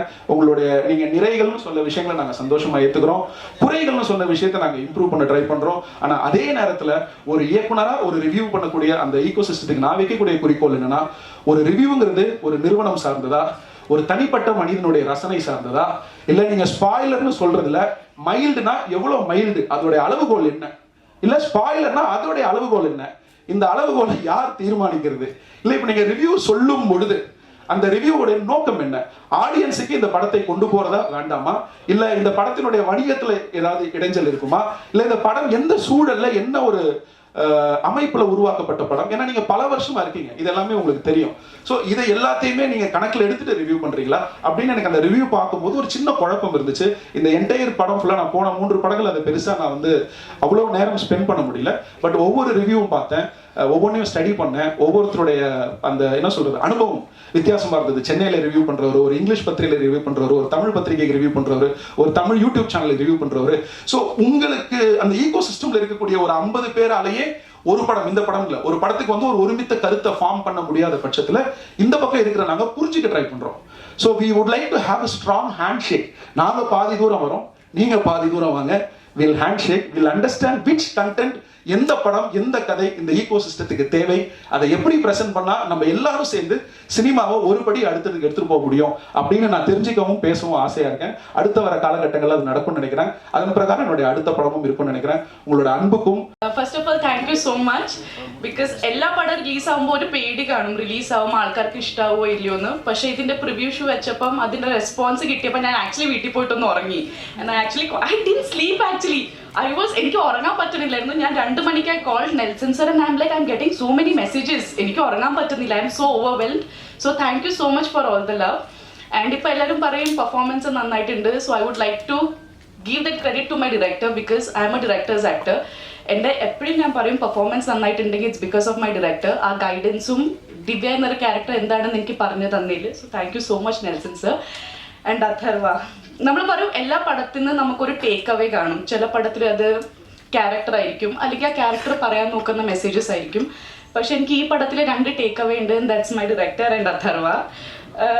എനിക്ക് ഒരുപാട് ഞാൻ എൻജോയ് ചെയ്തിട്ട് ഷൂട്ട് ചെയ്ത ഒരു പടമാണ്. The film is like very close to my heart. Atharva ഭയങ്കര ബ്രില്യൻറ്റ് ആക്ടറാണ്. ഭയങ്കര ഡെഡിക്കേറ്റഡ് ആണ്, ഭയങ്കര ഫോക്കസ്ഡ് ആണ്. ഐ ആം സംവൺ, ഞാൻ കൂടുതൽ ഫോക്കസ്ഡ് അല്ല, എനിക്ക് കുറേ നേരം അങ്ങനെ അറ്റൻഷൻ സ്പാൻ എൻ്റെ ഭയങ്കര കുറവാണ്. But I have seen Atharva like director പറയുന്ന കാര്യങ്ങൾ കേൾക്കും, ലൈക്ക് സെറ്റിൽ ഓൺ ടൈം എത്തും, എല്ലാ കാര്യങ്ങളും ചെയ്യും. And thank you so much for all the support. I think Divya incomplete ആയിരിക്കും without അഥർവ, ആനന്ദ്. ആൻഡ് നമ്മൾ പടത്തിനെ കുറിച്ച് പറയുമ്പോൾ movie is A collective thing. Like അതിൽ ഡയറക്ടർ, DOP അല്ലെങ്കിൽ ആക്ടേഴ്സ് മാത്രമല്ല, എഡിറ്റേഴ്സ്, അതിൽ അസിസ്റ്റന്റ് ഡയറക്ടേഴ്സ് ഉണ്ട്, ആർട്ട് ഡിപ്പാർട്ട്മെന്റ് ഉണ്ട്, പ്രൊഡക്ഷൻ്റെ ആൾക്കാരുണ്ട്, നമ്മളുടെ അടുത്ത് നമ്മൾ ടയർഡായി നിൽക്കുമ്പോൾ നാരങ്ങ വെള്ളം അല്ലെങ്കിൽ ടീ കൊണ്ടുവന്ന് തരുന്ന അണ്ണന്മാരുണ്ട്. So I would like to thank each and every one. DNA success is because of those people also. And audience വരെ ഞങ്ങളുടെ മൂവി നല്ലതാണെന്ന് എത്തിച്ചത് പ്രസ്സാണ്. So thank you so much for all the love and support. It actually means a lot. Because ചെറിയ നമ്മൾ പടം big budget movies ആണെങ്കിൽ അത് പെട്ടെന്ന് ഓഡിയൻസ് വരെ എത്തും, നമുക്കത് കൂടുതൽ എന്താ പറയുക അതിന് ചെയ്യേണ്ടി ഒന്നും ആവശ്യം വരാറില്ല. പക്ഷേ ഇങ്ങനത്തെ പടങ്ങൾ നമ്മൾ എടുക്കുമ്പോൾ ആക്ച്വലി പ്രസ്സിൻ്റെ നമുക്ക് കുറേ സപ്പോർട്ട് കിട്ടിയാലാണ് അത് ഓഡിയൻസ് വരെ എത്തുന്നത്. So thank you so much. And കൊള്ളന്തുണ്ടായി നമ്മൾ മൂവിയിൽ ത്രൂ ഔട്ട് നമുക്ക് 2-3 കുട്ടി പാപ്പാസ് ഉണ്ടായി, ലൈക്ക് 48 days അല്ലെങ്കിൽ 30 days ഉണ്ടായ. സോ അവരുടെ പേരൻസിന് താങ്ക് യു പറയണം. ബിക്കോസ് നമുക്കറിയാം ഭയങ്കര കഷ്ടമാണ് ഒരു കുട്ടീനെ എല്ലാവരുടെ കയ്യിൽ നമ്മൾ കൊടുക്കുമ്പോൾ, അത് പാടാണ്. പക്ഷെ ആ പേരൻസിന് ഒരിക്കലും ഒരു പ്രശ്നം ഉണ്ടായില്ല. And they actually trusted us. കുട്ടീനെ ഞങ്ങളുടെ കയ്യിൽ തന്ന അവർക്കൊരു പ്രശ്നമില്ലായിരുന്നു. സോ താങ്ക്സ് ടു അവരുടെ പേരൻസിന് ആൻഡ് എല്ലാ ആക്ടേഴ്സിനും ആൻഡ് ദ എൻറ്റയർ ക്രൂ. ഞാൻ കുറേ സംസാരിക്കുന്നില്ല, ബിക്കോസ് എനിക്കറിയാം കുറേ സംസാരിക്കുമ്പോൾ നിങ്ങൾക്കും ബോറടി തുടങ്ങും. സോ എൻ്റെ ഇനിയും വരുന്ന പടങ്ങളിൽ നിങ്ങളെല്ലാവരുടെയും സപ്പോർട്ടും അനുഗ്രഹവും ഞാൻ പ്രതീക്ഷിക്കുന്നു. Thank you so much. டைம்லேயும் வந்து அவ்வளோ வந்து ஆடியன்ஸ்லாம் என்ஜாய் பண்ணாங்க உங்கள் performance. One of your best ஃபிலிம்ஸ்னே சொல்லலாம். அண்ட் சார்மாக இருக்கட்டும், இன்டென்சிட்டியாக இருக்கட்டும், ரெண்டுமே எஃபர்ட்லெஸ்ஸாக வந்துட்டு பண்ணுற ஒரு actor. I like to request you to say few words. Press thanks giving and success meet டிஎன்ஏயோட படத்தோட உண்மையிலே இந்த ஃபீலிங்கே வந்துட்டு ரொம்ப சந்தோஷமாக இருக்குது. அண்ட் ஒரு நல்ல ஃபீலிங்காக இருக்குது இது. நாங்கள் வந்து ஒவ்வொரு நாளும் ஒவ்வொரு நொடியும் இந்த படத்தில் வேலை செய்யும்போது இந்த ஒரு தருணத்துக்கு தான் நாங்கள் எல்லாருமே வேலை செஞ்சோம். இந்த சக்ஸஸ் மீட்டில் எல்லாருமே உட்காந்து பேசணும் அப்படின்னு சொல்லி. So it feels great to be a part this. And முக்கியமாக சொல்லணும்னா நாங்கள் ஒவ்வொரு நாளும் ஷூட்டிங் போகும்போது ஒரு நல்ல படம் எடுக்கிறோங்கிற ஒரு நம்பிக்கையில் தான் போனோம். இந்த படம் எப்படி போய் ரீச் ஆகும் அதெல்லாம் நாங்கள் யாருமே யோசிக்கல. இது இவங்களுக்காக எடுக்கிறோம், இது அவங்களுக்காக எடுக்கிறோம், அந்த மாதிரி எந்த தாட்ஸுமே இல்லாமல் ஒரு நல்ல படம் எடுப்போம், ஒரு ஆனஸ்டான ஒரு படம் எடுப்போங்க அப்படின்னு சொல்லி தான் நாங்கள் செட்ஸ்க்கு போனோம். அண்ட் படம் முடியும் போது we were convinced that okay எங்கேயோ we did a good job அப்படின்னு சொல்லி ஒரு கன்விக்ஷன் இருந்தது. பட் போன வெட்னஸ்டே வந்து எங்களுக்கு எல்லாருக்குமே ஒரு ப்ரெஷ் ஷோ இருக்குது அப்படின்னு சொல்லி சொன்னாங்க. So we were all excited to see சரி ப்ரெஸ் எப்படி ரியாக்ட் பண்ண போகிறாங்கங்கிற ரொம்ப எக்ஸைட்மெண்ட்டில் இருந்தோம். அன்னைக்கு நான் வந்து தியேட்டரில் பார்க்கும்போது ரொம்ப நர்வஸாக இருந்தேன். என்னடா ப்ரெஸ் ஒன்றும் சொல்ல மாட்டேன், நோபடி இஸ் ரியாக்டிங், எல்லாருமே கொஞ்சம் குவைட்டாக இருக்காங்களே, என்ன யோசிக்கிறாங்க அப்படின்னு சொல்லி தெரியலையே அப்படின்னு சொல்லி ரொம்ப யோசிச்சிருந்தேன். பட் படம் முடிச்சு ஒரு ஐ திங்க் ஒரு 2-3 seconds கழிச்சு எல்லாரும் நின்று கை தட்டினாங்க. I think that was one moment that ஒரு மாதிரி ஃபுல்ஃபில்லிங்கான ஒரு மூமெண்ட்டாக இருந்தது. அண்ட் எல்லாரையும் சந்திச்சு எல்லார்கிட்டையும் பேசும்போது ஒவ்வொருத்தர் மூஞ்சிலையும் ஒரு சந்தோஷம், அவ்வளோ சந்தோஷப்பட்டாங்க எல்லாருமே, அவ்வளோ என்கரேஜிங்காக பேசினாங்க. ஸோ முக்கியமாக வந்துட்டு ஐ think that was the first என்ன சொல்கிறது ஸ்டெப் டு அஸ். ஒரு சின்ன நம்பிக்கை எங்களுக்கு கொடுத்தது. சரி ஓகே நாங்கள் எடுத்த படம் ப்ரெஸ்ஸுக்கும் ரெசனேட் ஆகுது அப்படின்னு சொல்லி. அண்ட் இப்போ எங்கே போனாலும் தட்ஸ் இஸ் நியூ திங் கிடையாது, இது எப்பவுமே இருந்தது தான். பட் வேர்ட் ஆஃப் மவுத் அப்படின்னு சொல்லி எல்லா இடத்துலையும் சொல்கிறாங்க. Where people start talking about the film and say that இது ஒரு நல்ல படம் போய் பாருங்க அப்படின்னு சொல்லி. பட் அது ஆரம்பிச்சது அந்த வெட்னஸ்டே தான். அந்த வெட்னஸ்டே ப்ரெஷ் ஷோ முடிச்சுட்டு நீங்கள் எல்லாருமே எங்கள் படத்தை உங்கள் படமாக ஆக்குனது வந்துட்டு it gave us a big boost. And அந்த வேர்ட் ஆஃப் மவுத்னால தான் இன்னைக்கு வந்துட்டு ஒரு சக்ஸஸ்ஃபுல் ஃபிலிமாக இருக்குது அப்படின்னு தான் உண்மையிலே ரொம்ப ரொம்ப நம்புகிறேன். அண்ட் அதுக்கு முக்கியமாக நான் நன்றி சொல்லிக்கிறது press and media. So thank you so much, thanks for always supporting our films. And நல்ல படத்தை சப்போர்ட் பண்ணதுக்கு ரொம்ப ரொம்ப நன்றி சொல்லிக்கிறேன். அண்ட் பொதுவாக வந்துட்டு இந்த மாதிரி தியேட்டர் விசிட்ஸ் எல்லாம் போவோம் இல்லைங்களா. இந்த லாஸ்ட் ஒரு 1 or 2 days வந்து நாங்கள் போனோம், மற்ற தியேட்டர்ஸ்க்கெல்லாம் போய் விசிட் பண்ணிட்டு இருந்தோம். ஸோ ரொம்ப ஒரு இன்ட்ரெஸ்டிங்கான ஒரு விஷயம் நடந்தது தியேட்டரில்.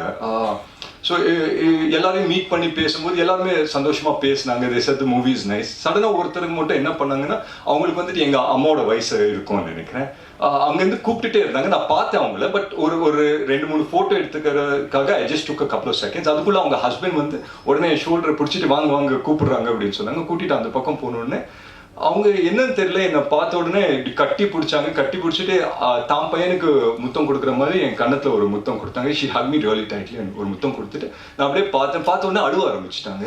எனக்கு என்னடா இவங்க அழுகுறாங்களே அப்படின்னு சொல்லி பார்த்தேன். பட் அவங்க சொன்ன விஷயம் வந்து என்ன சொன்னாங்கன்னா, இந்த மாதிரி என்னமோ தெரியல தம்பி, உன் படம் பார்த்தேன், ரொம்ப நல்லா இருந்தது, படம் ரொம்ப நல்லா பண்ணியிருக்கேன், அண்ட் இந்த வெற்றி வந்துட்டு எனக்கு சந்தோஷம் கொடுக்குது அப்படின்னு சொல்லி சொன்னாங்க. So it felt really nice. அந்த ஒரு விஷயம் எனக்கு it gave me something to think. And ஒவ்வொரு தியேட்டரு நாங்கள் போய் விசிட் பண்ணும்போது அவங்க எல்லாருமே வந்து என்கிட்ட பேசும்போது எப்படி பேசுறாங்கன்னா, இந்த படத்தோட வெற்றி of course it is important to all of us, and என்னோட கெரியருக்கும் for me being an actor and for every one of us ரொம்ப ரொம்ப முக்கியம். பட் இந்த படத்தோட வெற்றி வந்து அவங்களோட வெற்றி மாதிரி அதை வந்து கொண்டாடினது வந்துட்டு ரொம்ப ரொம்ப சந்தோஷப்பட்டேன். And I think that is given us a big boost. And of course நாங்கள் வந்துட்டு நல்ல படம் தான் அங்கே எடுத்தோம். பட் அதை வந்துட்டு ஒவ்வொருத்தர்கிட்டையும் போய் பேசி அதை வந்துட்டு ஒரு நல்ல ஒரு பெரிய படம் ஆக்குனது I think it's the audience only. But ஒரு விஷயம் மட்டும் நான் கான்ஃபிடென்ட்டாக சொல்ல முடியும், இந்த தருணம் இந்த வெரி செகண்ட், நாளைக்கு என்னன்னு எனக்கு தெரியல, பட் இந்த தருணம் இந்த very second I am the happiest man of the world. So அதுக்கு வந்துட்டு I feel very very happy about that. And நான் சொன்ன மாதிரி ஒரு நல்ல படம் தான் எடுத்தோம், அதை வெற்றி படம் ஆக்குனது press and media and audience தான். ஸோ அதுக்கு நான் எவ்வளோ நன்றி சொன்னாலும் பத்தாது. So thank you so much for making this happen. And DNA வந்துட்டு ஒரு நல்ல இடத்துல போய் சேர்த்ததுக்கு ரொம்ப ரொம்ப நன்றி நான் சொல்லிக்கிறேன். அண்ட் இதெல்லாம் தாண்டி என்னோட டீம் பற்றி நான் சொல்லி ஆகணும். First Nelson sir. நான் நெல்சன் சார் பற்றி ஃபர்ஸ்ட் மீட்டிங்லேயே அவர் வந்து என்கிட்ட என்ன சொன்னார்னா, டிஎன்ஏ அப்படின்னு சொல்லி கதை சொன்னார். I have spoken about the film and every thing. But அவர் என்னன்னா, ஒன் வேர்டில் நான் நெல்சன் சார் பற்றி சொல்லணும்னா, I think he's someone that under promises and delivers quite a bit அப்படின்னு சொல்லி கண்டிப்பாக சொல்லுவேன். ஏன்னா என்றைக்குமே அவர் வந்துட்டு நான் உங்கள் கெரியரில் ஒரு மிகப்பெரிய படம் கொடுக்குறேன், இல்லை ஒரு மிகப்பெரிய பிளாக் பஸ்டர் கொடுக்குறேன், இல்லை ஒரு ஹிட்டு படம் கொடுக்குறேன், ஒரு நாள் அந்த வார்த்தை வந்ததே கிடையாது அவர் வாயிலேருந்து. என்ன என்கிட்ட சொன்னார்னா, உங்கள் கெரியரில் ஒரு நல்ல படம் கொடுக்குறேன், ஒரு நல்ல படம் சேர்ந்து பண்ணுவோம் அப்படின்னு சொன்னார். I think we've achieved that today. அதுக்கு நான் மிகப்பெரிய நன்றி நான் நெல்சன் சருக்கு சொல்கிறேன். அண்ட் அம்பேத் சார் வந்துட்டு ஒரு ரொம்ப ரொம்ப ஒரு பேஷனட்டான ஒரு ப்ரொடியூசர். ஸோ அஃப்கோர்ஸ் ப்ரொடியூசர் வந்துட்டு வரும்போது பிஸ்னஸ் ஆஸ்பெக்டில் யோசிப்பாங்க. But here is a producer.